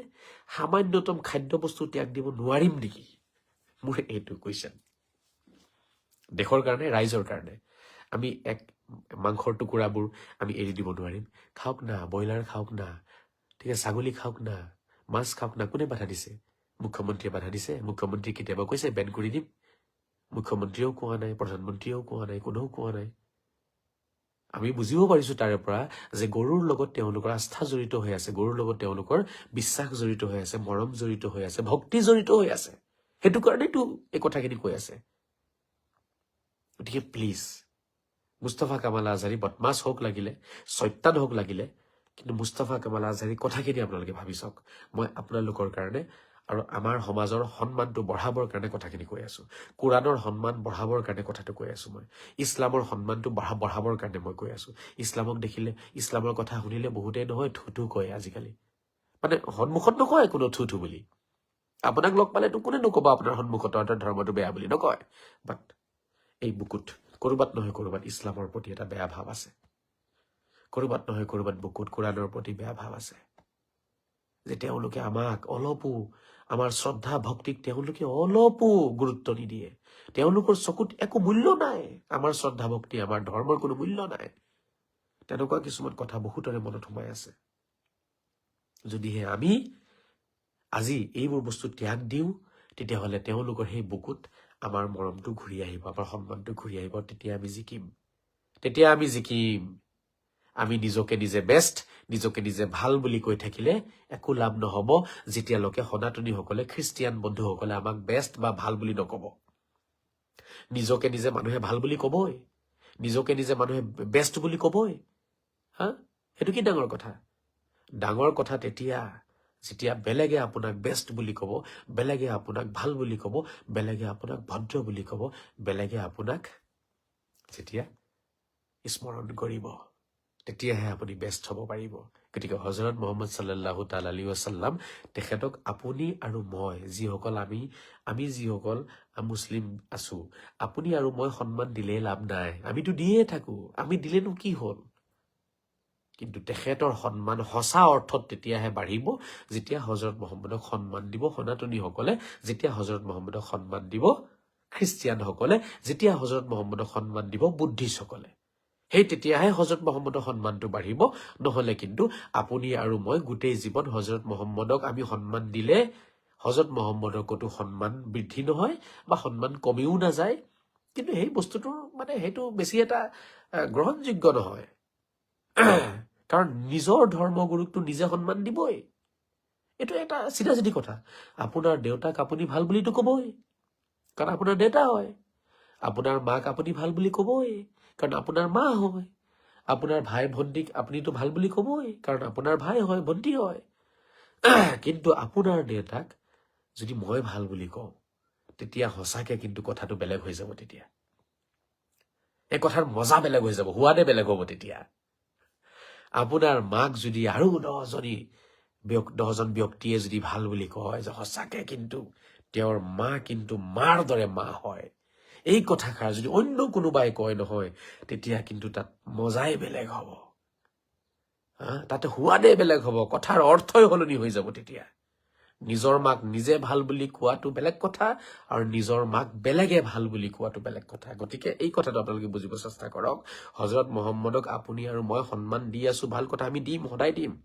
আপুনি আৰু মই দিয়াটো বেলেগ কথা। আৰু সনাতনীসকল আৰু খ্ৰীষ্টিয়ানসকলে যেতিয়া সন্মান দিব নহয় হজৰত মুহাম্মদক, সেইদিনাখনহে আমি সফল হ'ব পাৰিম। সেইদিনাখনহে আমি ক'ব পাৰিম যে হয়, আমি সঁচাকে ভাল। নিজকে নিজে ভাল বুলি ক'লে কেতিয়াও ভাল হ'ব নোৱাৰি। গতিকে বন্ধুসকল, কথাটো বুজিব চেষ্টা কৰক। মই কি কৈ আছো, মোৰ কথা বেছিভাগ 100ৰ ভিতৰত 98% কথা মানুহে বুজি নাপায়। 100ৰ ভিতৰত 98টা কথাই মোৰ মানুহে বুজিব চেষ্টা নকৰে, বুজি নাপায়। ভাল মানুহে বুজি নাপায়। মই কি কৈছো বুজি পালে নে আপোনালোকে? আপোনাৰ কোৰাণখনক আপুনিতো ভাল বুলি কবই। কোৰাণখন আপোনালোকৰ নহয়, আপোনালোকে পঢ়ে। কথাটো বুজক। এক হিচাপে কোৰাণখন আমাৰ হয়, আমিয়ে পঢ়ো, আমি নামাজত পঢ়ো, আমিয়ে সদায় কোৰাণখন ওচৰত ৰাখো। গতিকে আমিতো কোৰাণখনক ভাল বুলি কমেই। কোৰাণখন সঁচাকে তেতিয়া সন্মানীয় হ'ব, আৰু বেছি কোৰাণখন শ্ৰদ্ধাৰ পাত্ৰ হৈ যাব। কোৰাণৰ সন্মানটো এটা বেলেগ ষ্টেজলৈ গুচি যাব, যেতিয়া কোৰাণক সনাতনীসকলে দোকানৰ পৰা গৈ কিনা আৰম্ভ কৰিব। এজন সনাতনীয়ে যদি যেতিয়া দোকানত গৈ ক'ব কোৰাণ এখন দিয়কচোন, ইয়াৰ কিয়া বাত হে। এজন সনাতনীয়ে কোৰাণ কিনি আছে, এজন খ্ৰীষ্টান ব্যক্তিয়ে কোৰাণ কিনি আছে, এজন বুদ্ধিষ্টে কোৰাণ কিনিছে। সেইদিনাখন আপোনাৰ চকু পানী ওলাব যে সঁচাকে আমাৰ কোৰাণখন বহুত মৰমৰ কিতাপ হয়। আৰু যদি আমিয়ে গৈ কোৰাণ কিনো, কোৰাণ এখন দিয়কচোন, তেতিয়া কিন্তু সেইটো কথা নাথাকে তাত। বুজি পালে? ঠিক তেনেকে মই এইটোও ক'ব বিচাৰিম, গীতা, বাইবেল যেতিয়া আমি কিনা আৰম্ভ কৰিম, তেতিয়া সেইটো কথাই বেলেগ হৈ যাব। সনাতনীসকলেতো গীতা কিনিবই, সনাতনীসকলে ভাগৱত কিনিবই, তেওঁলোকৰ হয়, তেওঁলোকে পঢ়ি আছে, বুজি আছে। যিদিনাখন আমি গৈ পেলাই দোকানত কম ভাগৱত দিয়কচোন, গীতা দিয়কচোন, গীতাখন যেতিয়া আমি চুমা খাম, তেতিয়া কথাই বেলেগ হ'ব। সেইটো কথাৰ অৰ্থই বেলেগ হৈ যায় তেতিয়া। গতিকে বন্ধুসকল, মই ক'ব বিচাৰি আছো আমাৰ শ্ৰদ্ধাৰ মুছলমান সমাজক, প্লিজ আপোনালোকে মোৰ কথা বুজক আৰু আগবাঢ়ক। আমাৰ যিবোৰ গাত দাগ লাগিছে, সমাজখনত যিবোৰ আমাৰ ভুল কথা বিয়পিছে, যিবোৰ গোড়ামী চিন্তাধাৰা বিয়পিছে, এইবোৰ আঁতৰাই দিয়ক প্লিজ। আপোনালোক শিক্ষিত হয়, আপোনালোকে স্কুলত পঢ়ে, কলেজত পঢ়ে, কোনোবাই BA কৰিছে, কোনোবাই মাষ্টাৰ কৰিছে, কোনোবাই আপোনালোকৰ HS কৰিছে, হয় নহয়? কৰিছে আপোনালোকে। বিভিন্ন বিভাগত আপোনালোকে কাম কৰি আছে, চাকৰি কৰি আছে, বিজনেছ কৰি আছে, আপোনালোকৰ বহুত নলেজ আছে। মোৰ এই সৰু সৰু কথাবোৰ আপোনালোকে বুজি নাপায় নেকি? যদি বুজি পাইছে তেতিয়াহ'লে মোক লাগিলে বেয়া পাওক, কোনো কথা নাই। মোক আপোনালোকে কেতিয়াও মৰম দিব নালাগে, মই আপোনালোকৰ পৰা মৰম বিচৰা নাই। মোৰ এটা বস্তু লাগে, সেইটো হৈছে আপোনালোকে প্লিজ আহক, কিছুমান কৰ্ম আমি চবে মিলি এৰি দিওঁ, কিছুমান বস্তু আমি আঁকোৱালি লওঁ। আহক, কিছুমান বস্তু আমি এৰিব লাগিব, কিছুমান বস্তু আঁকোৱালি ল'ব লাগিব। ঠিক আছে? যেনেকে মই ক'লো গৰু মাংসটো এৰি দিয়ক, সেইটো আৰু নাখাওঁ আমি, সেইটো নাখালে আমি আৰু মৰিও নাযাওঁ। ঠিক আছে? সেইটো আমি এৰি দিওঁ আহক। আৰু লগতে আহক আমি গীতাখনকো ঈশ্বৰ আল্লাহ ভগৱানৰ কিতাপ বুলি ভাবি সেইখনকো আমি চুমা খাওঁ। আমাৰ ঘৰত কোৰাণো থাকিব, আমাৰ ঘৰত গীতাও থাকিব। কোৰাণখনো পঢ়ক, সময়ে সময়ে গীতাখনো পঢ়ক। কিছু বস্তু এৰি দিয়ক, কিছু বস্তু আঁকোৱালি লওক। চাব আমাৰ অসমৰ মুছলমান গোটেই ভাৰতত নম্বৰ 1 মুছলমান হ'ব, আৰু ভাৰতৰ মুছলমান গোটেই পৃথিৱীত নম্বৰ 1 মুছলমান হ'ব। ভাৰতৰ মুছলমান আৰবৰ মুছলমানতকৈও বেছি যোগ্য আৰু সভ্য মুছলমানত পৰিণত হৈ যাব। চাব, মোৰ কথাটো আপোনালোকে বিশ্বাস যদি নকৰে কৰি চাওক, আপোনালোকে অনুভৱ কৰক। আপোনালোকে মোৰ কথা মানিলে মোৰনো কি লাভ হ'ব, আপোনালোকে মোৰ কথা নামানিলে মোৰনো কি ক্ষতি হ'ব। মই ক'ব লাগে সদায় কৈ যাম, ক'ব লাগে সদায় কৈ যাম। এদিন কৈ কৈ ক'ৰবাত মৰি যাম, ক'ৰবাত মই ভিৰৰ মাজত হেৰাই যাম, ক'ৰবাত হেৰাই যাম। মানুহৰ ধৈৰ্য এটা লিমিট থাকে, এটা সময়ত হয়তো মই ক'ৰবাত হেৰাই যাম। কিন্তু আপোনালোকে যদি মোৰ কথাখিনি ফিল কৰে নহয়, চকু পাতি ওলাব আপোনালোকৰ। মই কিন্তু ইছলামক এটা বেলেগ ষ্টেজলৈ লৈ যাব বিচাৰি আছো। মই সৰুৰে পৰা ইছলামক অপমান কৰা বহু দেখিছো মানুহ, বহু মানুহ দেখিছো ইছলামক অপমান কৰে, বহু মানুহ দেখিছো কোৰাণক অপমান কৰে। সৰুৰে পৰা দেখি দেখি ডাঙৰ হৈছো ন। সেইকাৰণে এটা বেলেগ ষ্টাইলত মই কোৰাণখন অধ্যয়ন কৰিছো, এটা বেলেগ ষ্টাইলত বেলেগ চিন্তাধাৰা এটা লৈ পেলাই মই হাদিছবোৰ পঢ়িছো, আৰু আজি মই চলিউশ্যনটো ওলাই লৈছো তাৰ। আচলতে কোৰাণ আৰু হাদিছত 1% কোনো কথা ভুল নাই। ভুল আছে আমাৰ মন মগজুত। আমি কথাবোৰ সদায় ওলোটাকে বুজো। চিধা কথা এটাকে আল্লাহে কৈছে, চিধা কথা এটাকে হযৰত মুহাম্মদে কৈছে, বাট কথাখিনি আমি ওলোটাকে বুজিছো। ভুলটো কোৰাণত নাই, ভুলটো হাদিছত নাই, ভুলটো হযৰত মুহাম্মদৰ জীৱনীত নাই, ভুলটো আছে আমাৰ মন মগজুত। বুজি পাইছে বন্ধুসকল? আৰু আমাৰ মন মগজুৰ যিটো ভুল, সেই ভুলটোকে আমি এতিয়া লগাই দি আছো ক'ত? মানে বহুতেই ভাবিছে যে এইটোৱে ইছলামৰ ভুল, এইটোৱে কোৰাণৰ ভুল, এইটোৱে হযৰত মুহাম্মদৰ ভুল। আচলতে হযৰত মুহাম্মদৰ ভুল নহয়, কোৰাণৰ নহয়। এইটো অসম্ভৱ কথা, ঐশ্বৰিক কিতাপ হয়, অৱতাৰ হয়, মেছেঞ্জাৰ অফ গড হয়। তাতে ভুলৰ কোনো সম্ভাৱনাই নাই। ভুলটো আমাৰ মন মগজুত আছে বন্ধুসকল, সেইটো আঁতৰাব লাগিব। আৰু এটা কথা আপোনালোকক মই কওঁ, এতিয়া আনচাৰ দিব যোগ্যসকলে। আজি যদি অসমত হযৰত মুহাম্মদ থাকিলেহেঁতেন, মোৰ কথাটো লক্ষ্য কৰিব, কল্পনা, এইটো কল্পনা বুলি কয়, কল্পনা কৰক যে আজি যদি হযৰত মুহাম্মদ আজিৰ তাৰিখত অসমত যদি থাকিলহেঁতেন, আৰু অসমৰ সনাতনীসকলে যদি হযৰত মুহাম্মদক লগ কৰিলেহেঁতেন, ধৰক 10জন 20জন মানুহ লগ কৰিছেগৈ তেখেতক, 10জন 20জন ব্যক্তিয়ে হযৰত মুহাম্মদক লগ কৰিলে, লগ কৰি যদি তেওঁলোকে গৈ কয় যে হে মেছেঞ্জাৰ অফ গড, হে নবী, হে হযৰত মুহাম্মদ সাল্লাল্লাহু তাআলা আলাইহি ওয়াসাল্লাম, আমি গৰুক পূজা কৰো, গৰুৰ লগত আমাৰ শ্ৰদ্ধা জড়িত হৈ আছে, ভক্তি জড়িত হৈ আছে, আপুনি আপোনাৰ অনুসৰণকাৰীসকলক গৰু খাবলৈ বাধা দিয়ক। এই কথা যদি অতি মৰমেৰে শ্ৰদ্ধাৰে যদি অসমৰ পৰা 10-20জন সনাতনীয়ে যদি হযৰত মুহাম্মদক লগ কৰি কথাটো কৈ দিলেহেঁতেন, তেতিয়া হযৰত মুহাম্মদৰ আনচাৰটো কি হলহেঁতেন? হযৰত মুহাম্মদৰ আনচাৰটো কি হলহেঁতেন? আপোনালোকে নিজে ভাবি কবচোন মোক। হযৰত মুহাম্মদক আপোনালোকে কিমান বুজি পায়? হযৰত মুহাম্মদ মানুহজনৰ ব্যক্তিত্ব কেনেকুৱা আছিলে, তেখেতৰ গুণ কেনেকুৱা আছিলে, মৰ্যাদা পুৰুষোত্তম, শ্ৰেষ্ঠ এজন ব্যক্তি নহয়? সেই শ্ৰেষ্ঠ ব্যক্তিজনক যদি 20জন সনাতনীয়ে যদি লগ কৰি কৈ দিলেহেঁতেন, সত্যৰঞ্জন বৰা ডাঙৰীয়াই যদি গৈ পেলাই লগ কৰি ক'লেহেঁতেন যে হে গুৰু, হে মেছেঞ্জাৰ অফ গড, আমি গৰুক পূজা কৰো, গৰু বিহু আমাৰ আমাৰ জাতীয় উৎসৱ হয় আপুনি আপোনাৰ অনুসৰণকাৰীসকলক ভক্তসকলক মানা কৰক বাধা দিয়কচোন তেতিয়া হজৰত মহম্মদে তেওঁলোকক তিৰস্কাৰ কৰি খেদাই দিলেহেঁতেন নেকি তাৰ পৰা যে আমি খামেই তোমালোকৰ কথা নামানো তেনেকুৱা আনচাৰ দিলেহেঁতেন নেকি তেখেতে কি ক'লেহেঁতেন যদি আজি তেখেত থাকিলেহেঁতেন তেখেতে কি এই কোটি কোটি সনাতনীসকলৰ শ্ৰদ্ধা ভক্তিক তেওঁ সন্মান নজনালেহেঁতেন নেকি তেওঁলোকৰ বিশ্বাসক তেখেতে সন্মান নজনালেহেঁতেন নেকি তেখেতে কৈ দিলেহেঁতেন নেকি আমি খামেই যেনেকে আজি আমি আনচাৰ দিওঁ আজি আমি কি আনচাৰ দিওঁ আজি বেছিভাগ মোল্লাই কি আনচাৰ দি আছে কি ভাষণ দি আছে তেওঁলোকে মোল্লা বোলে আকৌ হজৰত মহম্মদৰ অংশীদাৰ হয় অংশীদাৰে কি আনচাৰ দি আছে আমি খামেই আৰু ওচৰতো নিদিয়ে খাব লাগিব খাওক আপোনাৰ খাওক কাৰো বাধা নামানিব ওচৰতো নিদিয়ে আৰু তেওঁলোকে কিন্তু এবাৰ ভাবি চাওক হজৰত মহম্মদ আজিৰ তাৰিখত যদি জীয়াই থাকিলেহেঁতেন আৰু হজৰত মহম্মদৰ ওচৰত যদি সনাতনীসকল বন্ধুসকলে গৈ কথাটো জনাই দিলেহেঁতেন তেতিয়া তেখেতৰ কি আনচাৰ হ'লহেঁতেন নিশ্চিত ৰূপে তেখেতে গোটেই পৃথিৱীৰ কাৰণে গৰুটো হাৰাম কৰি দিলেহেঁতেন নিষিদ্ধ কৰি দিলেহেঁতেন হজৰত মহম্মদ তেনেকুৱা ব্যক্তি আছিলে নিশ্চিত ৰূপে হাৰাম কৰি দিলেহেঁতেন নিষিদ্ধ কৰি দিলেহেঁতেন হজৰত মহম্মদে এনাউন্স কৰি দিলেহেঁতেন গোটেই বস্তুটো কথাটো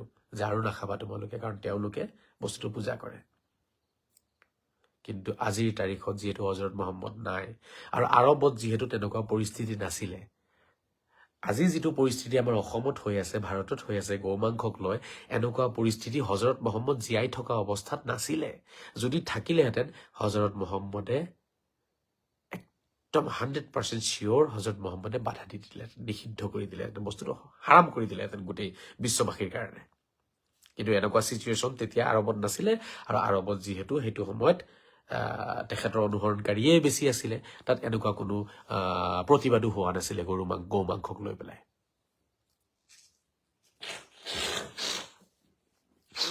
এটা কথা আপোনালোকে সকলোৱে জানে যেতিয়া প্ৰতিবাদ হয় কিবা এটা বিষয়বস্তু যেতিয়া ওলাই আহে তেতিয়াই কিন্তু তাৰ সলিউশনটো ওলায় নিশ্চিত ৰূপে হজৰত মহম্মদৰ যুগত যদি এই প্ৰতিবাদটো উঠিলেহেঁতেন গৰু মাংসক লৈ পেলাই তেতিয়াহ'লে হজৰত মহম্মদ সাল্লাল্লাহু তাআলা আলাইহি ওয়াসাল্লামে গৰু মাংসটো নিষিদ্ধ কৰি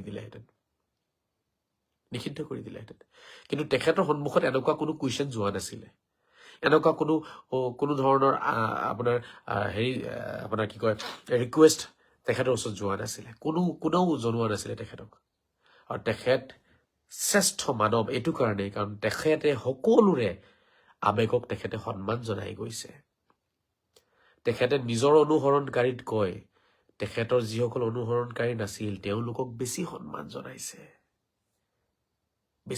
জনাই গৈছে পঢ়ক তেখেতৰ জীৱনী সেইটো কাৰণেইতো মানুহে পাগল হৈ তেখেতৰ ওচৰত আহি পেলাই আত্মসমৰ্পণ কৰিছিলে যে সঁচাকেই হজৰত মহম্মদ কিন্তু মানুহ এজন পালো আমি তেওঁক মাৰো কাটো আৰু এই মানুহজনে দেখোন আমাক বেছি সন্মান কৰে আৰু সেইকাৰণেইতো তেখেতৰ ওচৰত মানুহ আহি পেলাই আত্মসমৰ্পণ কৰিলে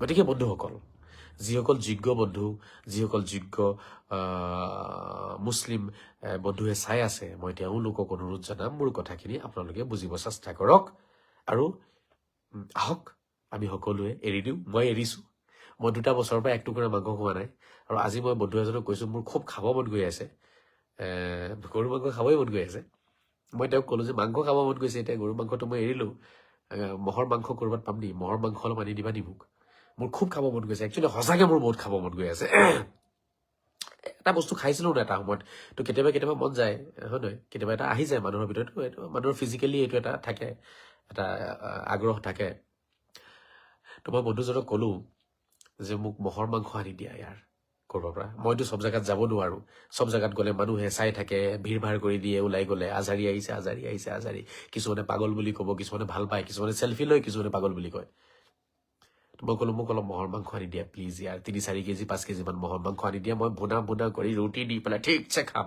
খাই পেলাই মই অলপ মোৰ জুই টুকুৰা মই নুমাম চাওক মোৰ কথা মই একদম মুকলিয়াই কৈছো মই একদম সব কথা ডাইৰেক্ট কোৱা মানুহ দেই মোৰ সঁচাকে মন গৈ আছিলে খাবলৈ কাৰণে মই এৰিছো 2 বছৰ হ'ল নাই খোৱা নাখাওঁ যিটো এৰিলো এইটো জীৱনত আৰু কেতিয়াও হ'ব নোৱাৰে কোনো মানুহে কোটি টকা দিলেও মই নাখাওঁ ঠিক আছে কিন্তু মোৰ মন গৈছে ন আপোনালোকৰো মন যাব তেতিয়া এতিয়া যদি আপোনালোকে দুই এজনে এৰি দিয়ে নহয় দুই এজনে মোৰ কথাখিনি যদি অনুভৱ কৰি পেলাই এৰি দিয়ে হয়তো এসপ্তাহ পিছত আপোনাৰ মন যাব খাবলৈ তেতিয়া কি কৰিব জানেনে তেতিয়া মহৰ মাংস খাই দিব বা তেতিয়া ছাগলী মাংস আনি খুব ধুনীয়াকৈ ভুনা ভুনা বনাই তেলেৰে একদম ফ্ৰাই কৰি কলা কলা কৰি ঠিক আছে কুকাৰত চিটি লগাই ভালকে তাৰপিছত লাগিলে ছাগলী মাংস খাই দিয়ক লাগিলে মহৰ মাংস আনি খাই দিয়ক ঠিক আছে কাৰণ মই মহৰ কথা শুনা নাইকিয়া যে মহৰ লগত তেওঁলোকৰ আৱেগ জড়িত হৈ আছে বুলি তেওঁলোকে মোক জনোৱা নাই সত্যৰঞ্জন বৰা ডাঙৰীয়াৰ লগতো মই আলোচনাটো কৰিছো তেওঁ মোক কৈছে না আমাৰ কোনো কথা নাই আপুনি মহ খাওক আপুনি ছাগলী খাওক আপুনি মাছ খাওক কুকুৰা খাওক আমাৰ ক'বলৈ একো নাই কিন্তু গৰুৰ লগত আমাৰ এটা বেলেগ ধৰণৰ আৱেগ জড়িত হৈ আছে ভক্তি জড়িত হৈ আছে তেতিয়া ময়ো সত্যৰঞ্জন বৰা দাদাক মই ক'লো যে কি কথা নহয় কোনো ডাঙৰ কথা নহয় আমি এৰি দিম আকৌ কি আছে মই এৰি দিম কোনোবাই এৰক নেৰক দাদা মই এৰি দিছো চাওক মই নাখাওঁ মই খাইছিলো মই নাখাওঁ এতিয়া আৰু কাৰণ তেওঁলোকে যদি চব কথা আমাক ক'লেহেঁতেন ন তহঁতি মাছ নাখাবি তহঁতি বোলে কুকুৰা নাখাবি হাঁহ নাখাবি ছাগলী নাখাবি তেতিয়া আমি আপত্তি জনালোহেঁতেন চব বস্তুৰ লগত আপোনালোকৰ আৱেগ জড়িত হৈ আছে নেকি নাই মাত্ৰ এটা বস্তুৰ লগতে সেইটো হৈছে গৰু এটা বস্তু আমি ত্যাগ দিব নোৱাৰিম বন্ধুসকল প্লিজ ইয়াৰ বুজক লাগিলে মোক গালি পাৰক কিন্তু মোৰ কথাখিনি বুজক এটা বস্তু মাত্ৰ মই আহ্বান জনাইছো আপোনালোকক মানৱতাৰ দৃষ্টিভংগীৰে আপোনালোকে এৰি দিয়ক এয়াই মানৱতা আৰু অনাগত ঈদতো আপোনালোকে কেতিয়াও গৰু কুৰবানী আৰু নিদিব গৰু কুৰবানী দিলে হজৰত মহম্মদ নাৰাজ হৈ যাব অসন্তুষ্ট হ'ব তেখেত কাৰণ আজিৰ তাৰিখত হজৰত মহম্মদ জীয়াই থাকিলে তেখেতে নিজে নিষিদ্ধ কৰি দিলেহেঁতেন কাৰণ হজৰত মহম্মদ সনাতনীসকলৰ কাৰণেও তেখেত হজৰত মহম্মদ হয় মুছলমানৰ কাৰণেও হজৰত মহম্মদ হয় হজৰত মহম্মদ বুদ্ধিষ্টসকলৰ কাৰণেও হয় হজৰত মহম্মদ খ্ৰীষ্টানসকলৰ কাৰণেও হয় তেওঁ অকল মুছলমানৰ কথা মানিবলৈ কাৰণে তেখেত হজৰত মহম্মদ হোৱা নাই ওমা আৰসালনাকা ইল্লা ৰাহমাতাল লিল আলামিন ওমা আৰসালনাকা ইল্লা ৰাহমাতাল লিল আলামিন কি কৈছে আল্লাহে কৈছে হজৰত মহম্মদক মই গোটেই বিশ্ববাসীৰ কাৰণে আশীৰ্বাদ বনাই পঠাইছো কিয়া বাত হে গোটেই বিশ্ববাসীৰ কাৰণে আশীৰ্বাদ বনাইছে ৰাহমাতাল লিল আলামিন নিজেতো কোৰাণত আছে ন কথাটো পঢ়কচোন ওমা আৰসালনাকা ইল্লা ৰাহমাতাল লিল আলামিন হজৰত মহম্মদ গোটেই বিশ্ববাসীৰ কাৰণে কি হয় আশীৰ্বাদ হয় ৰহমত হয় বৰকত হয় আশীৰ্বাদ হয় গতিকে আজিৰ তাৰিখত হজৰত মহম্মদ থাকিলে হজৰত মহম্মদে গৰু মাংস খোৱাটো নিষিদ্ধ কৰি দিলেহেঁতেন গতিকে বন্ধুসকল তেখেত আজি নাই কিন্তু তেখেতৰ আদৰ্শ আমাৰ মাজত আছে তেখেতৰ জীৱনী আমাৰ মাজত আছে তেখেতৰ চৰিত্ৰখিনি আমি পঢ়িছো বুজো গতিকে আহক সেইখিনি আমি এপ্লাই কৰো কৰি পেলাই আমি আমাৰ সমাজখন নতুনকৈ গঢ়ি তোলো আৰু আমাৰ সমাজৰ যিটো সন্মান বৰ্তমান আছে আহক এই সন্মানটো আমি বঢ়াই আৰু ওপৰলৈ লৈ যাওঁ কোৰাণৰ যিটো সন্মান আছে আহক এই সন্মানটো আৰু আমি বঢ়াব চেষ্টা কৰোঁ হজৰত মহম্মদৰ যিটো সন্মান আছে আহক আমি আৰু এই সন্মানটো বঢ়াব চেষ্টা কৰোঁ মই এইটোৱে ক'ব বিচাৰিছোঁ আপোনালোকে নিজে কথাখিনি ভালকৈ ভাবি চিন্তি আপোনালোকে যি কৰিব বিচাৰে কৰক মোৰ কথা হৈছে মই মাত্ৰ অনুৰোধ জনাব পাৰিম মইতো জোৰ কৰি আপোনালোকৰ ঘৰত গৈ পেলাই এই বস্তুটোতো আপোনালোকৰ পৰা আঁতৰাব নোৱাৰো এইটো বস্তু আমাৰ মন মগজুত সোমাই আছে মন মগজুৰ পৰা আঁতৰাওক ঠিক আছে যেনেকৈ মই আঁতৰাইছোঁ মোৰ খাবলৈ মন গৈ আছে মই কৈছোঁ ন মোৰ খাবলৈ মন গৈছে মই যোৱাকালি বন্ধু এজনক কৈছোঁ এই বন্ধু মোৰ ইয়াৰ বহুত গৰু মাংস খাব মন গৈছে ইয়াৰ কি কৰোঁ ইয়াৰ মই 2 বছৰ হৈছে খোৱা নাইকিয়া সি কৈছে খাই দিয়ক আকৌ আমাৰ লগত কোনোবাই গম পাব নি আপুনি খালে মই কৈছোঁ নাই সেইটোতো গাদ্দাৰী হৈ যাব মই ৰাইজক কৈ আছোঁ নাখাব আৰু মই লুকাই নিজেই যদি খাই দিওঁ নিজেই লুকাই খাই দিওঁ কেনেকুৱা কথা হৈ যাব এইটো গাদ্দাৰী হ'ব ইয়াৰ এইটো মই খাব নোৱাৰোঁ তেতিয়া মোক এজনে ক'লে যে আপুনি মহৰ মাংস খাই লওক অলপ মানুহৰ কোনোবা মানুহ চাওক ৰসগোল্লা খায় ন কেতিয়াবা মন যাব ৰসগোল্লা খাবলৈ মন যায় কোনোবা মানে কেক খাই ভাল পায় তো নোখোৱা মানে বহুত দিন নাখালে কেক খাব মন যাব তেনেকুৱা কথা বহুতে কফি খাই ভাল পায় তো কফি নাপালে কফি খাব মন যায় তো সেইটো মানুহৰ এটা কি হয় শাৰীৰিক এটা মানে আৱশ্যকতা হয় বা এটা শাৰীৰিক এটা আপোনাৰ ৰিকুৱাৰমেণ্ট হয় বুলি ক'ব পাৰে আপুনি ন সেইটো মানুহৰ মনে বিচাৰে গতিকে ময়ো এটা সময়ত গৰু মাংস খাইছিলোঁ আৰু বহুত ভাল পাইছিলোঁ আপোনালোকক মই কৈ দিওঁ মই আধা কেজি 1 কেজিকৈ খাই দিছোঁ মই এই চাত আছিলোঁ 120 কেজি আছিলে মোৰ ওজন মোৰ মাথাটো ইমান ডাঙৰ আছিলে আগৰ ফটো দেখালে আপোনালোকে ভয় খাই যাব মোৰ সেইকাৰণে মই ইজিপ্তৰ ফটো আপোনালোকক নেদেখাওঁ ইজিপ্তত থাকোঁতে মই নিজে এটা মহ আছিলোঁ ডাঙৰ মহ এই মাথাটো এনেকুৱা নাছিলে এইফালে 1 ইঞ্চি ইমান বাঢ়ি আছিলে এইফালে 1 ইঞ্চি বাঢ়ি আছিলে এইফালে চাৰিওফালে মাংসৰে পৰিপূৰ্ণ মোৰ ডিঙিটো ইমান মোটা আছিলে ঠিক আছে একদম টোটেলি 6টানৰ নিচিনা আছিলোঁ দেখাত মই মোক দেখা 6টান দেখা একেই আছিলে আগতে এনেকুৱা ফটো আছে মোৰ আগৰ মোৰ ফটো দেখিলে আপোনালোকে ভয় খাই যাব ঘিণ কৰিব যে ই চালা এনেকুৱা আছিল এতিয়া এনেকুৱা হৈ গ'ল মই লাজতে ফটো নিদিওঁ মোক বহুতে কয় ইজিপ্তৰ ফটো চটো দিব আকৌ মই নিদিওঁ সেইটো কাৰণে বুজি পাইছেনে ইজিপ্তৰ পৰা আহি মই এইটো নিজকে সলনি কৰিছো জিম কৰিছো বহুত কষ্ট কৰি মই ৱেইট কমাইছো 50 কেজি ৱেইট কমাইছো মই 3-4 মাহত 50 কেজি ৱেইট পাৰ মান্থ মোৰ 10-ৰ পৰা 15 কেজি ৱেইট মোৰ কমিছে এনেকুৱা মই জিম কৰিছো এনেকুৱা মই ৱৰ্কআউট কৰিছো যিটো মই কেতিয়াবা কম দিওঁ এটা কথা হৈছে মোৰো খাবলৈ মন গৈ আছিলে মই এৰিছো আপোনালোকৰো খাব মন যাব এৰি দিয়ক ইয়াকে ত্যাগ কয় ইয়াকে কয় ত্যাগ স্যাক্ৰিফাইস এই শব্দবোৰ আমি যে কওঁ ত্যাগ দিম আমি জানো ত্যাগ দিছো কেতিয়াবা স্যাক্ৰিফাইস কৰিছো জানো কৰক আমাক এটা সুবিধা পাইছো আমি দেখাব পাৰিম এতিয়া যে আমাৰ বুকু কিমান বহল আমি কিমান আদৰ্শবান আমাৰ ভিতৰত কিমান বহল চিন্তাধাৰা আছে আমাৰ এটা সুযোগ কিন্তু বন্ধুসকল আমি দেখাব পাৰিম বন্ধুসকল প্লিজ আপোনালোকে এৰি দিয়ক এই বস্তুটো এৰি দিয়ক এৰি দি পেলাই ছাগলী খাওক মহৰ মাংস খাওক ঠিক আছে আৰু যিমান পৰা যায় ৰেড মিট বা এইবোৰ মাংসৰ পৰা আমি দূৰত থকাটো ভাল স্বাস্থ্যৰ কাৰণে ভাল ভেজিটেবল বেছি খাব লাগে শাক পাচলি বেছি খাওক ঠিক আছে আৰু যিমান আমি কি খাম আমি ধৰক মছলা নোহোৱা খাদ্য খাম বইল খানা খাম সিমানে আমাৰ স্বাস্থ্য ভাল থাকিব সিমানে আমাৰ ফেচটো খুব ধুনীয়া হ'ব খুব উজ্জ্বল হ'ব তাতে উজ্জ্বলতা আহিব সিমানে খুব শ্বাইনিংটো বহুত বাঢ়ে চাব আপুনি শাকাহাৰী যিসকল আছে তেওঁলোকৰ শ্বাইনিংটো বহুত বেছি থাকে চেহেৰাৰ আৰু তেওঁলোকৰ বেমাৰ আজাৰ কম থাকে গতিকে আমি মাংসৰ পৰা লাহে লাহে আঁতৰাটোৱে ভাল বাট কোনোবাই যদি খায় মোৰ ক'বলৈ আপত্তি নাই কৰিব একো নাই খাওক কিন্তু কথা হৈছে গৰু মাংসটো প্লিজ অনুৰোধ কৰিছো আপোনালোকে লাহে লাহে এৰি দিয়ক সনাতনীসকলৰ প্ৰতি শ্ৰদ্ধা জনাই তেওঁলোকক সন্মান জনাই তেওঁলোকৰ ধৰ্মক সন্মান জনাই তেওঁলোকৰ আবেগক সন্মান জনাই তেওঁলোকৰ শ্ৰদ্ধা ভক্তি ধৰ্মীয় আবেগক সন্মান জনাই আমি এই বস্তুটো এৰি দিব লাগে এইটো প্লিজ এৰি দিয়ক ইয়াতে যুক্তি তৰ্ক কৰিব নালাগে সব বস্তুত যুক্তি তৰ্ক নালাগে কিছুমান বস্তু মানৱতাৰ হাৰিত আহি পেলাই চিন্তা চৰ্চা কৰিব লাগে ধৰ্মৰ ঊৰ্ধ্বত কিছুমান বস্তু আছে কিছু ক্ষেত্ৰত আমি ধৰ্মৰ পৰা ওপৰত আহি পেলাই চিন্তা কৰিব লাগিব তেতিয়াহে শান্তি আহিব গতিকে প্লিজ ইয়াতে যুক্তি তৰ্ক নকৰিব আৰু যুক্তি তৰ্ক যদি কোনোবাই কৰিব বিচাৰে মই কুৰানৰ মাধ্যমেৰে প্ৰমাণ কৰি দিম মই হযৰত মুহাম্মদৰ হাদিছৰ মাধ্যমেৰে প্ৰমাণ কৰি দিম নিষিদ্ধ হয় বুলি আৰু সেইটো কোনেও কাটিব নোৱাৰিব আৰু কাটিব আজিৰ লোকে পৰা নাইকিয়া সেইটো নোৱাৰে কিন্তু মই সেই যুক্তি তৰ্কলে আপোনালোকক লৈ যাব বিচৰা নাই মই শ্ৰদ্ধাৰ ৰাইজক ক'ব বিচাৰি আছো আমাৰ ভিতৰত মানৱতা আছে আমাৰ ভিতৰত বেলেগৰ প্ৰতি আমাৰ সন্মান আছে আমি বেলেগৰ শ্ৰদ্ধাক বুজি পাওঁ ফিল কৰো বেলেগৰ দুখ আমি ফিল কৰো বেলেগৰ কষ্টখিনি আমি ফিল কৰো অনুভৱ কৰো আমাৰ ইয়াত বুকুত আমাৰ ইয়াতে আমাৰ দিল বোলা বস্তুটো আছে অন্তৰ হৃদয় বোলা বস্তুটো আছে আমাৰ ইয়াত পাথৰ নাই নহয় এনেকুৱা নহয় যে পাথৰ আছে হিলগুটি আছে নাই আমাৰ ইয়াতে আমাৰো বুকুত কলিজা আছে তেজ আছে আমাৰ গাত আমিও বুজো মানুহৰ কষ্ট আৰু নিশ্চিত ৰূপে তেওঁলোকে পূজা কৰা বস্তু এটা যেতিয়া আমি কাটো আমি যেতিয়া খাওঁ তেওঁলোকৰ কষ্ট লাগে সেইটো আপোনাৰো লাগিলেহেঁতেন যদি কাহিনীটো যদি ওলোটা হৈ গ'লহেঁতেন যদি আমি মুছলমানসকলে যদি গৰু পূজা কৰিলোহেঁতেন আৰু তেওঁলোকে যদি কাটি খালেহেঁতেন আমাৰো কষ্ট লাগিলেহেঁতেন আমিও কষ্ট পালোহেঁতেন তেতিয়া কিন্তু ৰাম যুদ্ধ হলহেঁতেন কি হলহেঁতেন কোনো ঠিক নাই গতিকে কথাবোৰ ভাবিব লাগিব আমি